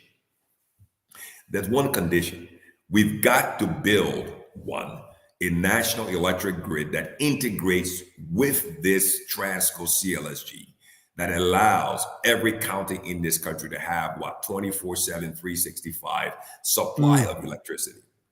Number one. Number two, you've got to have the proper understanding, the proper knowledge, and the proper competence and experience in leadership that you can pull together, that you can put into a critical public institution of like the Liberia Electricity Corporation that can lead on this, that understands how to run a utility, not having one person in three or four positions with no check and balance, no reconciliation. But you have discrete individuals in different positions where you can have true leadership, and you have a board of directors that are competent, understand the energy industry, because energy is a business. And as I always say, there's a business of energy, and energy is a business that understands this. And then number three, you got to pay your bills. You have to pay your bills. Transco CLSG energy, electricity, it's not free. You can't run a tab or run a bill that exceeds $15 or $17 million and expect somebody to come and give you free power. You got to pay your bills. And the reason why the bills cannot be paid is because of the lack of leadership and people who don't understand how to run a utility. So at the end of the day, once this leadership, which I'm confident that they were true, that they're coming to that realization, they're coming to that revelation, they're coming to that level of enlightenment, that energy, that the number one thing that affects everyone within the 43,000 square miles of this country is the lack of electricity. Is the lack of electricity. You cannot create jobs. You cannot attract foreign investment. You cannot, bring to the revelation of the potential of this country. And you cannot bring those things to manifestation without energy, without electricity. So unless we can truly understand this and rise to that level from the leadership, and then put together, like your previous guest said, the best minds, so that we can address this and move this forward, then everything else will align itself and we can progressively move forward as a nation, as a people, to truly be the bright and shining star in the Minor River Union, in ECOWAS, and then in the African Union, and then in the global community of nations. It is from different accounts. Those with expertise in your field had argued Mhm. that a country like Liberia, to have 24/7, 365 electricity Mhm. across the 15 political subdivisions of this country, we required not less than $4 billion to achieve on that feat. I mean, Mhm. I'm constrained this morning. A country like Liberia, such an amount is extremely difficult that the government can provide so that we have 24/7 electricity across the 15 political subdivisions, which by our understanding, if we were to hold Mhm. that account, it means that access to 24/7 electricity across Liberia is now something that will be achieved in the next 15 or 20 years. Well, okay, so let's put that on a plate. Let's put that on a Mm, plate and let's get a knife and a fork and let's see how we can cut that up so that we'll all be able to partake of it, right? Okay. So first thing is everybody likes to throw out numbers. So the reality is this. Let's look at the current infrastructure and the current mm, structure that we're trying to deal with. We have Transco CLSG 1. We have three cross-border grids, one coming in from Cote d'Ivoire in the southeast from Plibo, another one coming in from Cote d'Ivoire into Zouedru. We have another one coming from Man, La Cote d'Ivoire into Ganta. Okay, so let's look and see what has happened over the past years. The three cross-border grids came into power. I mean, came into activation, operation, and effective use in 2017. Okay, so from 2017 to 2023, which one of those grids have produced the best results is the Ganta grid. Why? mm, Because Jungle Power, a Liberian company, put together got an asset management agreement with the Liberia Electricity Corporation. And keep in mind, these three grids are effectively managed, overseen by the Liberia Electricity Corporation. But look and see what Jungle Power, under the leadership of Mr. Floyd, have been able to do. They have effectively implemented a strategy, a plan, hired competent Liberian engineers, management team to roll out, to expand, to implement, national development on expanding that grid. And they've become a transformational force in the county of Nimba, And look what Nimba is today. Transform before everybody's eyes. How did that happen? The source, the supply of the electricity 24/7. You got more mm. jobs being created in Nimba. You got more private investments coming to Nimba. You got the Nimba citizens in the diaspora being attracted back to the county. So this is proof. It confirms what I've always been saying over the past several months with the Robert Morris campaign. So now let's compare that. Keep in mind, let's compare that to Zouedru. What has the leadership at the Liberia Electricity Corporation done with the infrastructure, the cross-border grid in Zouedru? Absolutely Mm. nothing. Let's look at the cross-border grid in Plibo from the southeast. Absolutely nothing. Okay, so let's come now to Transco. You've got to build a national electric grid. And this is what I strongly advise, I strongly recommend, and I strongly suggest to the incoming leadership of Joseph Nima Bwaka and Jeremiah Cohn. Put this national electric grid on the table because all of your dreams, your hopes, your ideas, your policies, and those of the national legislature, the senators, and all of the district representatives, those dreams, those hopes, those plans for development in your county, in your districts, will not materialize unless you get electricity right. So that's why we need to drive this thing and then create the jobs at the local level to build the poles, to Mm. plant the poles, and then build this grid and tie it into the Transco substations that are already fully operational. Let's go to the cost. If I was to agree with the $4 Mm. billion number, right? The question now becomes $4 billion over how many years? The question is $4 billion over how many years? Keep in mind, as you create jobs as a result of electricity, you expand your tax base. So our tax base for this country for collecting GST and collecting government taxes will proportionally increase as we expand this grid, so we can rapidly cover the cost at the local level to continuously build the grid. So I don't believe in the $4 billion number. I think that's astronomically high considering that how small the country is. I think we can start off with about $5 million per county, and then we can progressively year over year, and we can do that. But again, you've got to have the right leadership with the right understanding and knowledge to put this whole plan together and then move into execution. Does it in a way mean? Does it in a way mean that the problem, part of the problem, and part of the reason why electricity, 24/7 electricity is still a challenge in this country, is as a result of poor leadership at the level of the Liberia Electricity Corporation? If I get it correctly, there where the problem is. It is a direct result of poor leadership, and that leadership is defined by incompetence, lack of understanding, and lack of knowledge of the energy business. I'll prove it to you. So the president appoints one guy into 3 positions. How is that possible?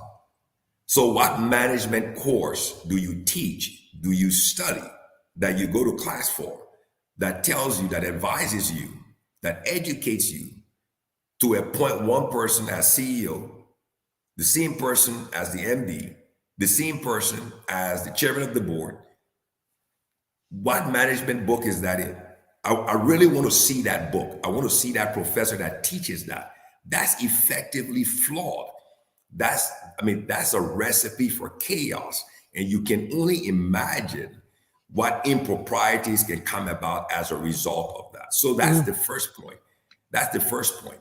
And once you do that, that is a confirmation that everything from that point is going to be flawed. Every decision that comes out of that is going to be wrong. Then let's look at the board of directors. You've got nobody with competence of energy, of electricity, of the industry sitting on the board. So who's going to advise who?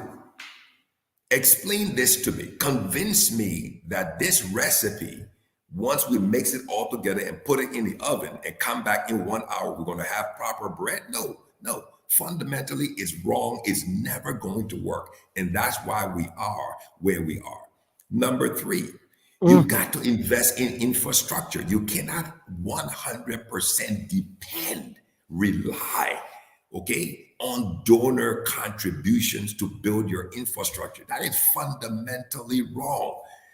All of the infrastructure, everything, the transmission, the distribution, expansion, the substation, the new substation in Douazon, the one in Robertsfield, Lower Magibi, the one in Upper Magibi, Kakata, the one in Banjo. Look at the record. This is not my opinion. This is not slander. These are facts. They've all been funded by ADB, the World Bank, MCC, or USAID, or the EU. Where is all of the revenue generated from the LEC being invested into? Where is it? How can you take one transformer and put it in Cotton Tree and expect that all the citizens in Cotton Tree will run off a 250 kVA transformer? Any engineer who's listening to me, tell me if I'm wrong. How many homes can you supply from one 250 kVA transformer in Cotton Tree? The people have access, but there's not enough supply. So again, you cannot expect good decisions, competency, good results to come out of a flawed structure like this. And this is why we are where we are. And as a result of that, number 4, the financial management of LEC is terrible. They can't even pay their bills to Transco. The issue for the outages is not the result of the water being low behind the dam. Let's be honest here, Harris. When did we find out that we have a dry season? I'm 58 years old, born and raised in Firestone Plantation, went to the Harvard Staff School. From the time of my birth to now, we're still having dry season. So when did LEC find out? When did the management find out that the water goes low behind the dam? It's always been happening from the time of our birth. So what was their plan during the rainy season? To have revenue, cash flow, and a reserve to cover the cost of operating and paying Transco the money to have the offset energy, electricity that is available in the transfer yard so that they can compensate for the low water behind the dam? Ask that question. That's the question that Liberians need to ask the management of the LEC, and the management of the LEC under the one person that has 3 or 4 positions need to come to the microphone, come on TV, come on the radio, come on the platforms and answer the questions. Let's be There has been honest. gains. There have been gains of recent, Mr. Fede, by the Liberia Electricity Corporation that has been acknowledged by the government, Liberians as well. And of recent, I listened to the World Bank energy specialist in Liberia has said that I know advised the Joe Walker administration that with the current feat of progress at the energy sector at the level of the Liberia Legislative Corporation, it is important that the reform process at the Liberia Legislative Corporation should not affect in terms of the leadership, in terms of the structural formation of the institution current, especially on the path that it is directed towards. And so it comes in question that the electricity LEC, those institutions that are working with, have expressed confidence that with the level of progress, good things can come out of that institution. Then, on the other hand, persons like you will criticize that the lack of leadership at the institution is part of, is a major contributor to why Liberia energy sector or the flow of electricity, it is what it is now. I mean, it is a contradiction between the two accounts. Very good point. So let's dissect it. Let's go back. Let's go to our biology lab and let's dissect that point. Okay. There was a very interesting point your previous guest made. I'll take what he said. He said government is a what? Is a continuation. It's a continuation. So let's separate policy from individuals. It doesn't mean that the policy path, if you're going from here to Buchanan and one driver takes you and drops you in Harbel to take a car, right? You take the car from EWA Junction, you take a car to Harbel, and you change car there, you spend no days at the parking station, and you get in another car to continue on to Buchanan. Does it mean that your continuation to Buchanan was changed? No, you changed the car. You change the car, but at the end of the day, you still get to where you still get to Buchanan. So the destination does not change. All you're changing is the drivers. So if the driver's bad and he's swerving on the road, you can't wait till you get to the next parking station to say, man, you know what? I'm not going to ride that guy along the road. Take his license plate number. He said, no, I'm not going to ever get into that guy's car. You take your smartphone, take this guy's picture. Next time he's driving a car, I don't want to be in that car no more. So the continuation of the policy to electrify this nation cannot stop. It must be moved from agenda item number 10 to agenda item number 1. Now, how do we get there? Can we get there faster with a better leadership, continuing on this same path? Yes, indeed, we can. Yes, indeed, we can. As Barack Obama would say, yes, we can. Yes, we can do that. And yes, we must do that. Does it mean that, do you think the World Bank guy is saying that we should keep one person in 4 positions? I don't think that's what he's saying. He is saying that the policy of electrifying this nation, right, with World Bank support must continue. But is the World Bank support for energy transformation in this country is separate from government Liberia making its contribution into investing into infrastructure? No, he's not saying that. He is saying that the path must continue. The path must continue, and we must continue to focus on refining this process so we make it better, we make it faster, and we make it more achievable with set goals and set objectives. And that's the whole idea. And hey, folks, if you're just joining us, we have of us a senior policy expert. Electricity and technology. This is our guest, Mr. Akana Phillips from the United States. We particularly focusing attention this morning on the energy sector. The energy sector of this country. Now that we have Liberians have been able to understand out of where the problems are and the different ways informs you are particular that we have good policies in terms of our driving. That's in terms of driving the energy sector of this country. The policies are good. Your fundamental problem is the issue about leadership at the electricity corporation.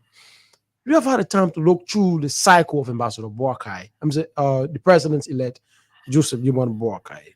Do you see anyone in terms of having the charisma, in terms of having the ideas, in terms of having the knowledge to drive the energy sector of this country for the next 6 years under Boakai's administration?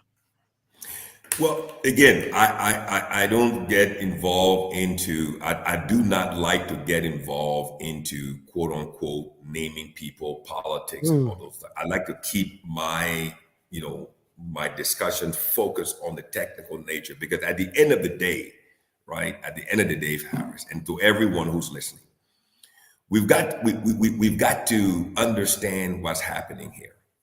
We cannot have trees. I want everybody to listen very carefully. We cannot have trees that bear green leaves and bright flowers in and out of seasons, but no fruits. Remember that.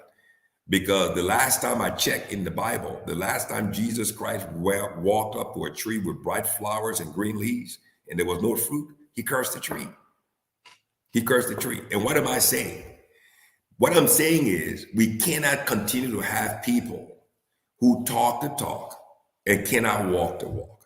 We've got to produce fruits, because we have the largest percentage of the population of this country, as shown by the just completed national elections. Almost 70% of the voters were 30 years or younger. The largest population of this country are the young people. And we've got to create jobs. We got to put them to work, because from my perspective as an engineer, as a policy person, that's a very, very serious national security issue. When you have a large number of young people unemployed, that's a recipe for chaos. We've got to create jobs. And the only way to create jobs is to what? Is to build, to drive, to expand, to activate, to make practical developments in the energy sector.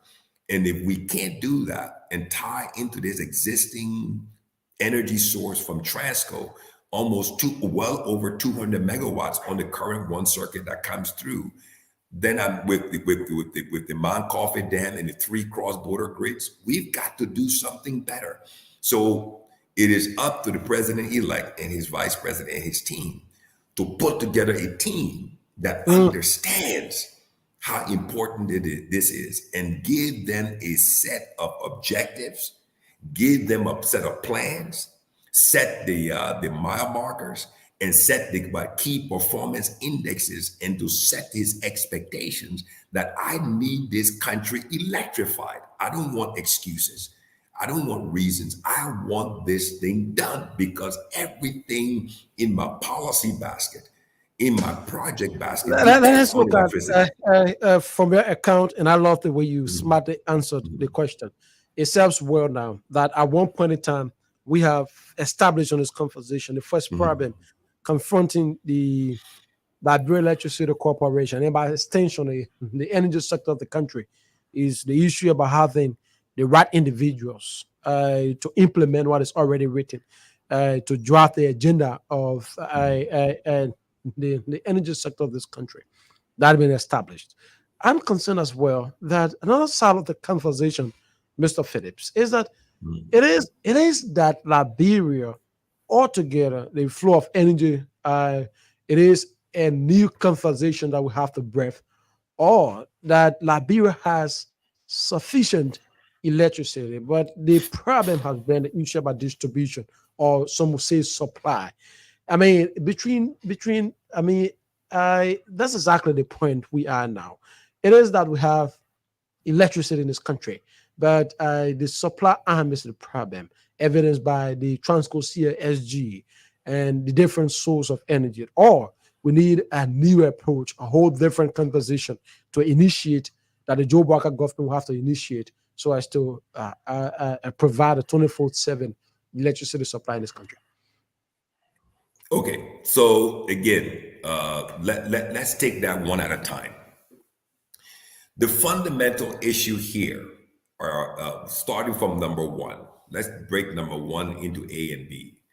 A being we as a people, as Liberians, we, for over a very long time, we were not truly taught, educated, informed, and brought to that level of understanding of how important electricity is to our growth, our development, and national expansion, economic growth, job creation.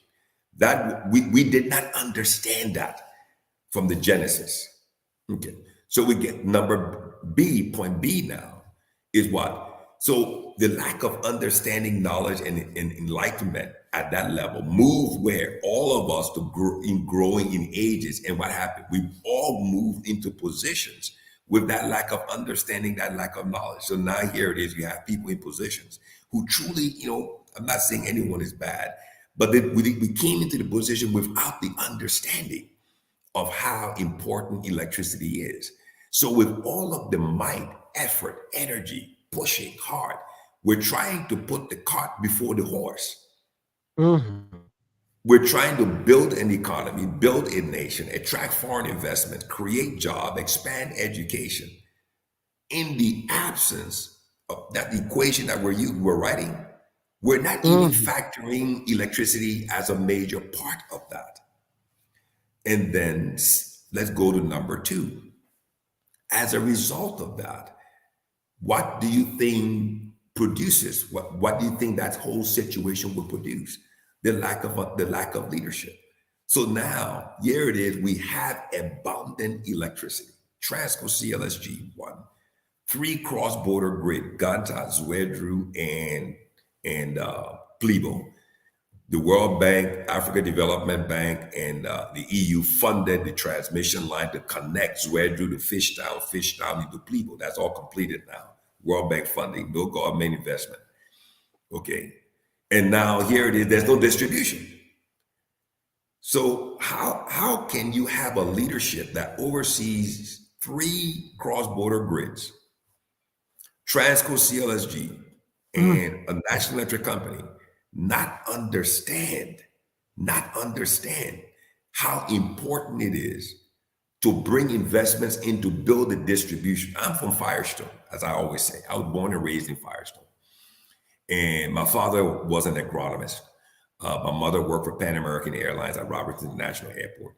So Harvey Firestone, when he came to Liberia, what the first thing he did? He built his own hydro. And how did he distribute power across the plantation? He made cement poles right in the engineering yard to this day in Harvell. All the cement poles. So why can't we make cement poles, but we have to import wooden poles? Why can't we make cement poles, but we're importing metal poles? So we're denying job creation in Liberia from people who desperately need jobs. And we're importing wooden poles and we're importing metal poles. So, I mean, again, you're back to leadership that doesn't understand how all of these things fit together, how we can alleviate poverty, move people to the next level, attract disadvantaged youth, put them into a work program to make the poles, to plant the poles, and build and expand distribution. So that's where we are today. In the abundance of electricity from Transco, cross-border grids, the nation is dark. The nation is dark because you have, again, a leadership from the president, the current president, to the ones to the leadership he appointed at LEC, by allowing one person, by appointing one person in 3 different positions, and that one person also his first position is that he oversees he's the project manager for the World Bank electrification project for Liberia. So he's got 4 positions. One guy wearing 4 caps on his head, having a meeting by himself in 4 different chairs at the table. Explain that to me. What do you expect to come out of that? Bad ideas. It is certainly, it works well. I'm particular now that with all of what you explained, let's move on. Let's have the bigger picture on this conversation. The Unity Party government, I think part of the reasons why Liberians voted the Unity Party so that some of those things can be worked on. I think Liberians have seen the need, how important electricity has become to a point that the business people those Liberians that are particular or are involved into business, there are a lot of time they complained that Mhm. electricity, the absence of electricity, uh, affecting their businesses across. So part of the reason that's why I'm saying as well that they look forward to a government that will work in that direction to provide a 24/7, 365 electricity that will be delivered across the 15 counties. Mhm. But I'm concerned now that the Joe Walker government has been given administration or President elect Joseph Walker has been given Mhm. authority to ensure that happening in this country. I mean, what's your recommendation? What do you recommend to the incoming government in terms of the energy sector, electricity as a whole? How can Joe Walker tackle those challenges you just mentioned? Okay, so very good point. Thank you so much. Let's go down the list here based on what all you just mentioned, right? Mm, So again, I go back to my favorite word, understanding. Understanding is key because again, we're faced with a very, very what challenging, dire economic situation within the country. No job creation. We're not attracting foreign investment. We're not increasing our tax base. The late Samuel Dolan did an outstanding job at the LTA. May his soul rest in peace. By reading where he excelled. I mean, he exceeded all levels of tax collection. I mean, I think it was over $1 billion, right? So my heart goes out to his family as well. So, how do we increase our tax base, right? How do we increase this tax base so that we can pay and cover the costs of government, healthcare, road construction, education, and the list goes on? We can only do that with government funding. But how do we increase the tax base? So this is where the understanding comes in, so mm, that you come to the understanding, the enlightenment, the revelation that what that electricity, the supply, the availability, the effective transmission, the effective distribution of it across this country will create jobs, attract foreign investments, attract diaspora investment, make all of the potential of Liberia to what? To manifest and become real so that we can then depopulate Monrovia, make the counties more attractive, make use of Transco CLSG, compensate for the dry season low level at the hydropower dam, and open up the energy sector. You know, there are there's one great institution for the energy sector. It's called the LERC, the Liberia Electricity mhm, Regulatory Commission, led by Commissioner Sikajipo, Lawrence Sikajipo, who used to be my neighbor when I was growing up in Harbor Hills. We used to go to his yard and play there. His younger brother Ligori Sikajipo, civil engineer who worked in Firestone, very good, also very close friend of mine. Um, and the managing director of the LERC, Mr. Augustus Guano. This is a very important institution for regulation. And this institution has already set into place rules, regulations to attract foreign investment into the energy sector so that we can create more Liberian energy companies or foreign companies to help with the generation, the transmission, and the distribution of electricity. So bringing that understanding together at the leadership level is key. Last but not least, mhm, I think the leadership needs to understand, for those who are listening today, the role that electricity plays. None of their plans, none of their hopes, their dreams, their aspiration policies will truly be able to produce the results that are needed until we get this energy thing right. Tourism cannot be expanded. How are you going to power up the hotels? You're going back to electricity. How and will that we? and that is Mhm, another important point I was just about to point out. mhm, That the Unity Party has on its agenda, part of the mhm, reasons why Liberians voted them was the issue mhm, about tourism, that its arrest agenda carries tourism. It begins mhm, with agriculture, it ends mhm, with tourism. So, mhm, by our understanding, that is interpreted that a government will achieve in tourism, to provide a touristic country if Exactly its right. energy sector is vibrant. That's exactly right. A That's government, yeah. because currently the status of Liberia, I believe the Joe Walker administration is particular about transitioning from substantial farming to market-based farming. If Mhm. that is to be done as well, you will require that it is dependent on a vibrant energy sector also. That's exactly So right. the conversation then ourselves out is that a lot of concentration from the Joe Walker government will have to be placed on the energy sector, which That's means exactly that right. the LEC will have to be critically, for the lack of better word, re-examine. It That's means that the exactly right. LEROC, it means that the LEROC and the different institutions, we have to be critically re-examined. And that's what I asked the question in terms of the recommendation, because mind you now, Ambassador Barker or President Barker, we need some of the bright minds, individuals like you, to have a conversation with him, sit around and provide an understanding and a direction in which his government can take, so that those, I'm saying, the different areas can be achieved. It seems like you what you've done, Harry, in your question and your point you just made is you basically surmise everything.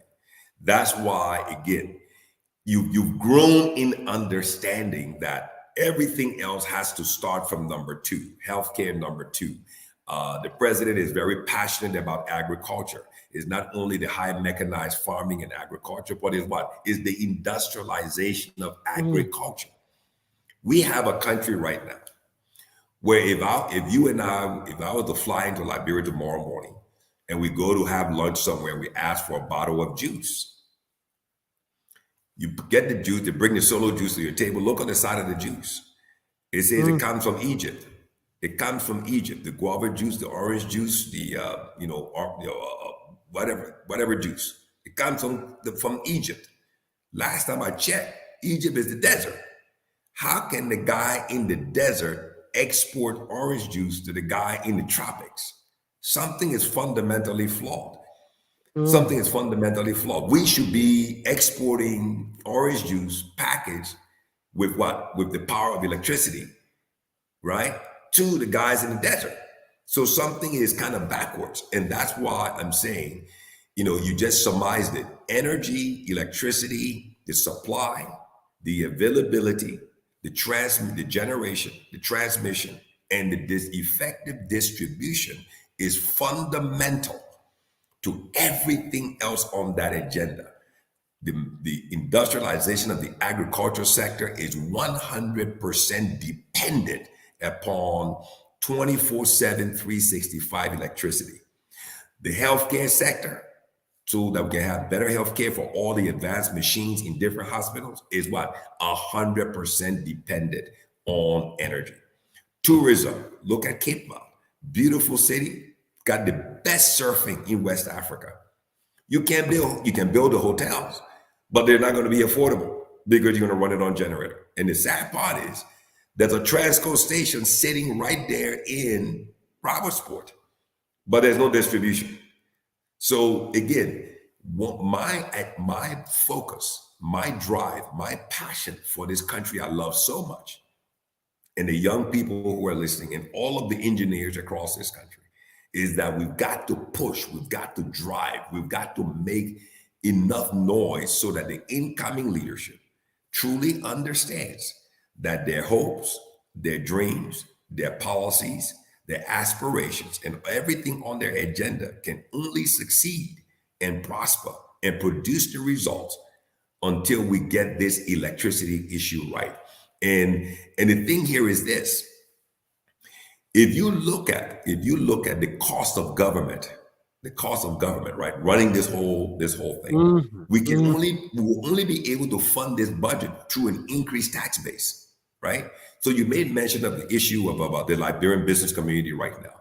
mm, Right now, I strongly recommend, I strongly advise, I strongly, tell the new incoming leadership in your first 100 days, get this energy issue resolved, because the Liberian business community today is being destroyed, is being crushed. People, I mean, people in the cold storage industry today, all of their meat, their fish, their chicken is all rotten, spoiled. Why? Because LEC is gone. Get this issue done because again, you know, the cost of telecommunication services across this country, your data and everything is dependent upon what? Electricity. The cell phone companies will not be profitable, right? To reduce the cost of data because what? Their operating costs at the base stations is running on diesel. Mitad Steel in the port operations and handling and loading operations in Buchanan. Why can they not industrialize that concession even more? Because they're spending well in excess of $1 million a year just on what? Diesel fuel to run a power plant, their own power plant. But guess what? The Transco station is sitting in Buchanan. So you cannot create jobs in Buchanan. So this thing is just again, we need this incoming leader. I strongly recommend, Let's, I let, strongly let's look at. suggest, and I strongly advise that the incoming leadership takes energy and makes it agenda item number one because everything Let's else look at depends upon it. Mr. Phillips. Let's look at as well. Why is true that I recommend that the incoming administration see energy as item agenda number one to achieve its agenda. I'm concerned that a country like Liberia is challenged in terms of our roads.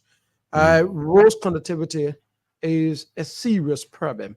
If you can recall, just on yesterday, Golden Road in Liberia, for instance, acknowledged that it has incurred over 21 million losses. And part of that, just in the year 2021, 2023, and part of that is attributed to bad road network. It draws our attention now that if the United Party want to focus attention on electricity, the supply of electricity across the 15 political subdivisions, part of the challenge they're going to encounter is the issue about the roads, road connectivity will be a major challenge. How can that reconcile with the idea of 2011 365 electricity supply across the 15 political subdivisions? Very good point. Very good point. Very good point. I was hoping you would bring this point up. That's why there's a word called decentralization. That's why the word decentralization is critical. That's why the word decentralization is important. That's why the word decentralization is vital to making sure that the energy policy is effective. And if you look and see that the lack of decentralization, which was not carried out by the present leadership appointed by the existing president at LEC, that's why we have all the problems that we have. So when you effectively decentralize the presence, the existence, right, the establishment of LEC in every county, then you can start building the poles right there in those counties, hiring people in those counties to plant the poles. The main road, the major roads they're functioning. They're functioning. The dry season is upon us, and we can now accelerate that process.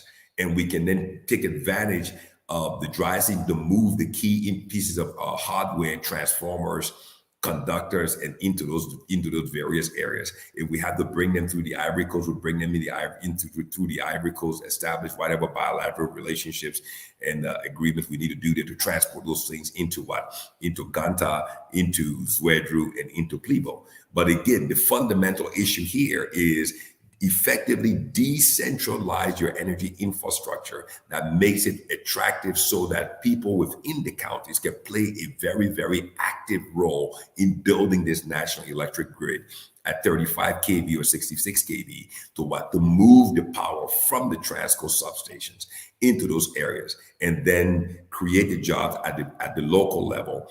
And then at the same time, what you're doing is you're industrializing the local economies in every county. And then all of a sudden, our tax base increases.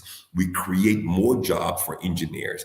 If we attract foreign investments into those counties. Why? Because investors are attracted by electricity, because it allows the potential of the country to materialize. That's how it works. But the lack of decentralization under this administration, at the leadership at LEC that they appointed, That's why we have the results that we have today. Okay, it's 9:58 in Liberia. We'll go to the phone lines and take one or two concerns from Liberians. Yep, you follow the conversation. We'll take few other calls now. 0778 665 088056144. Adding them. So take one or two calls. Yep, and be calling. See, the issue about electricity in this country is gradually affecting. From the first time I met you, Harry, I talked about this, and again, you know, you if you think about it, all the politics have stopped, and what has happened? What is the one consistent thing? The lack of electricity is creating so many problems.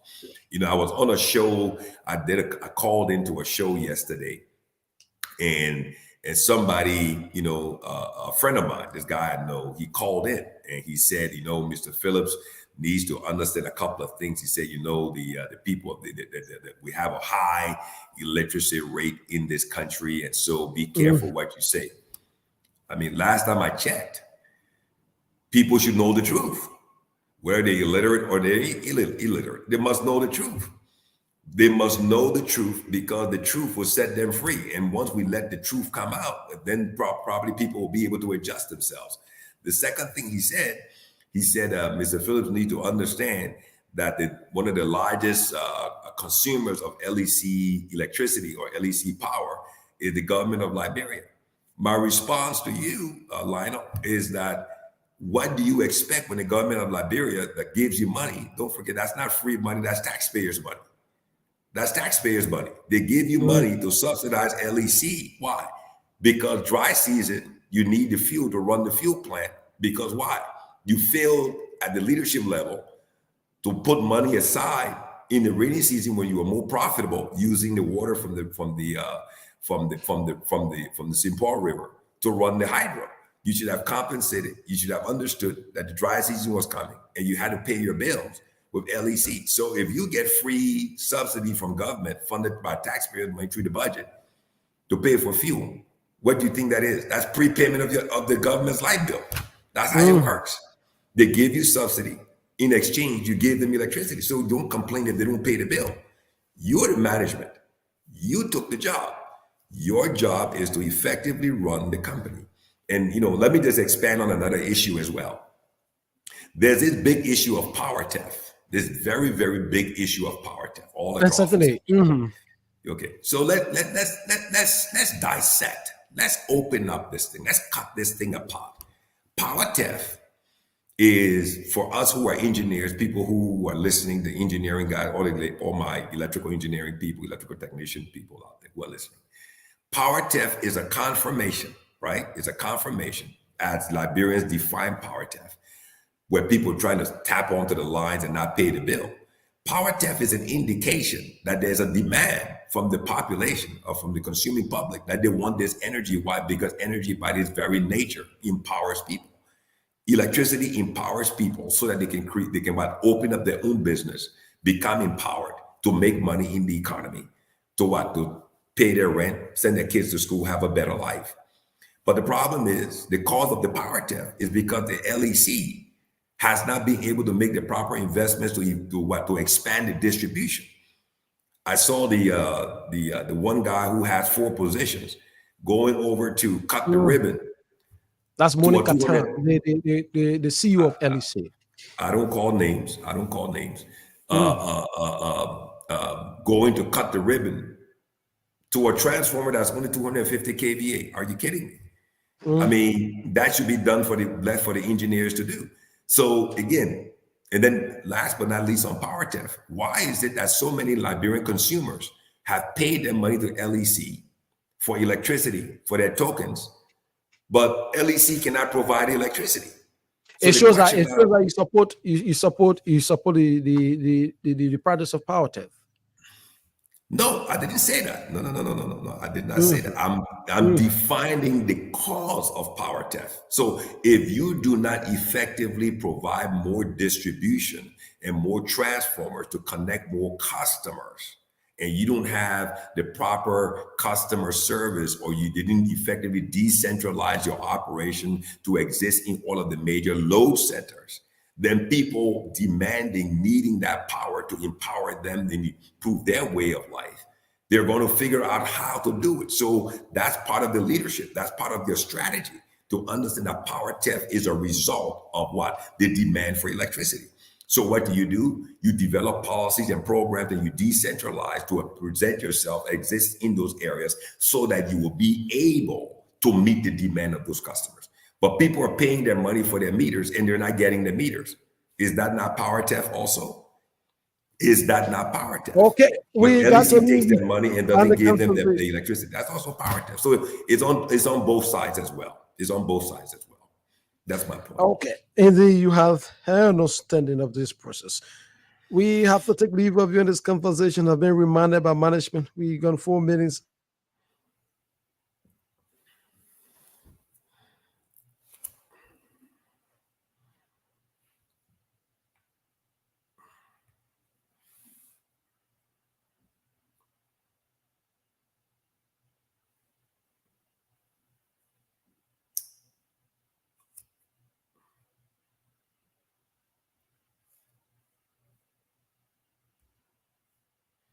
I think I think your internet went bad, Harry.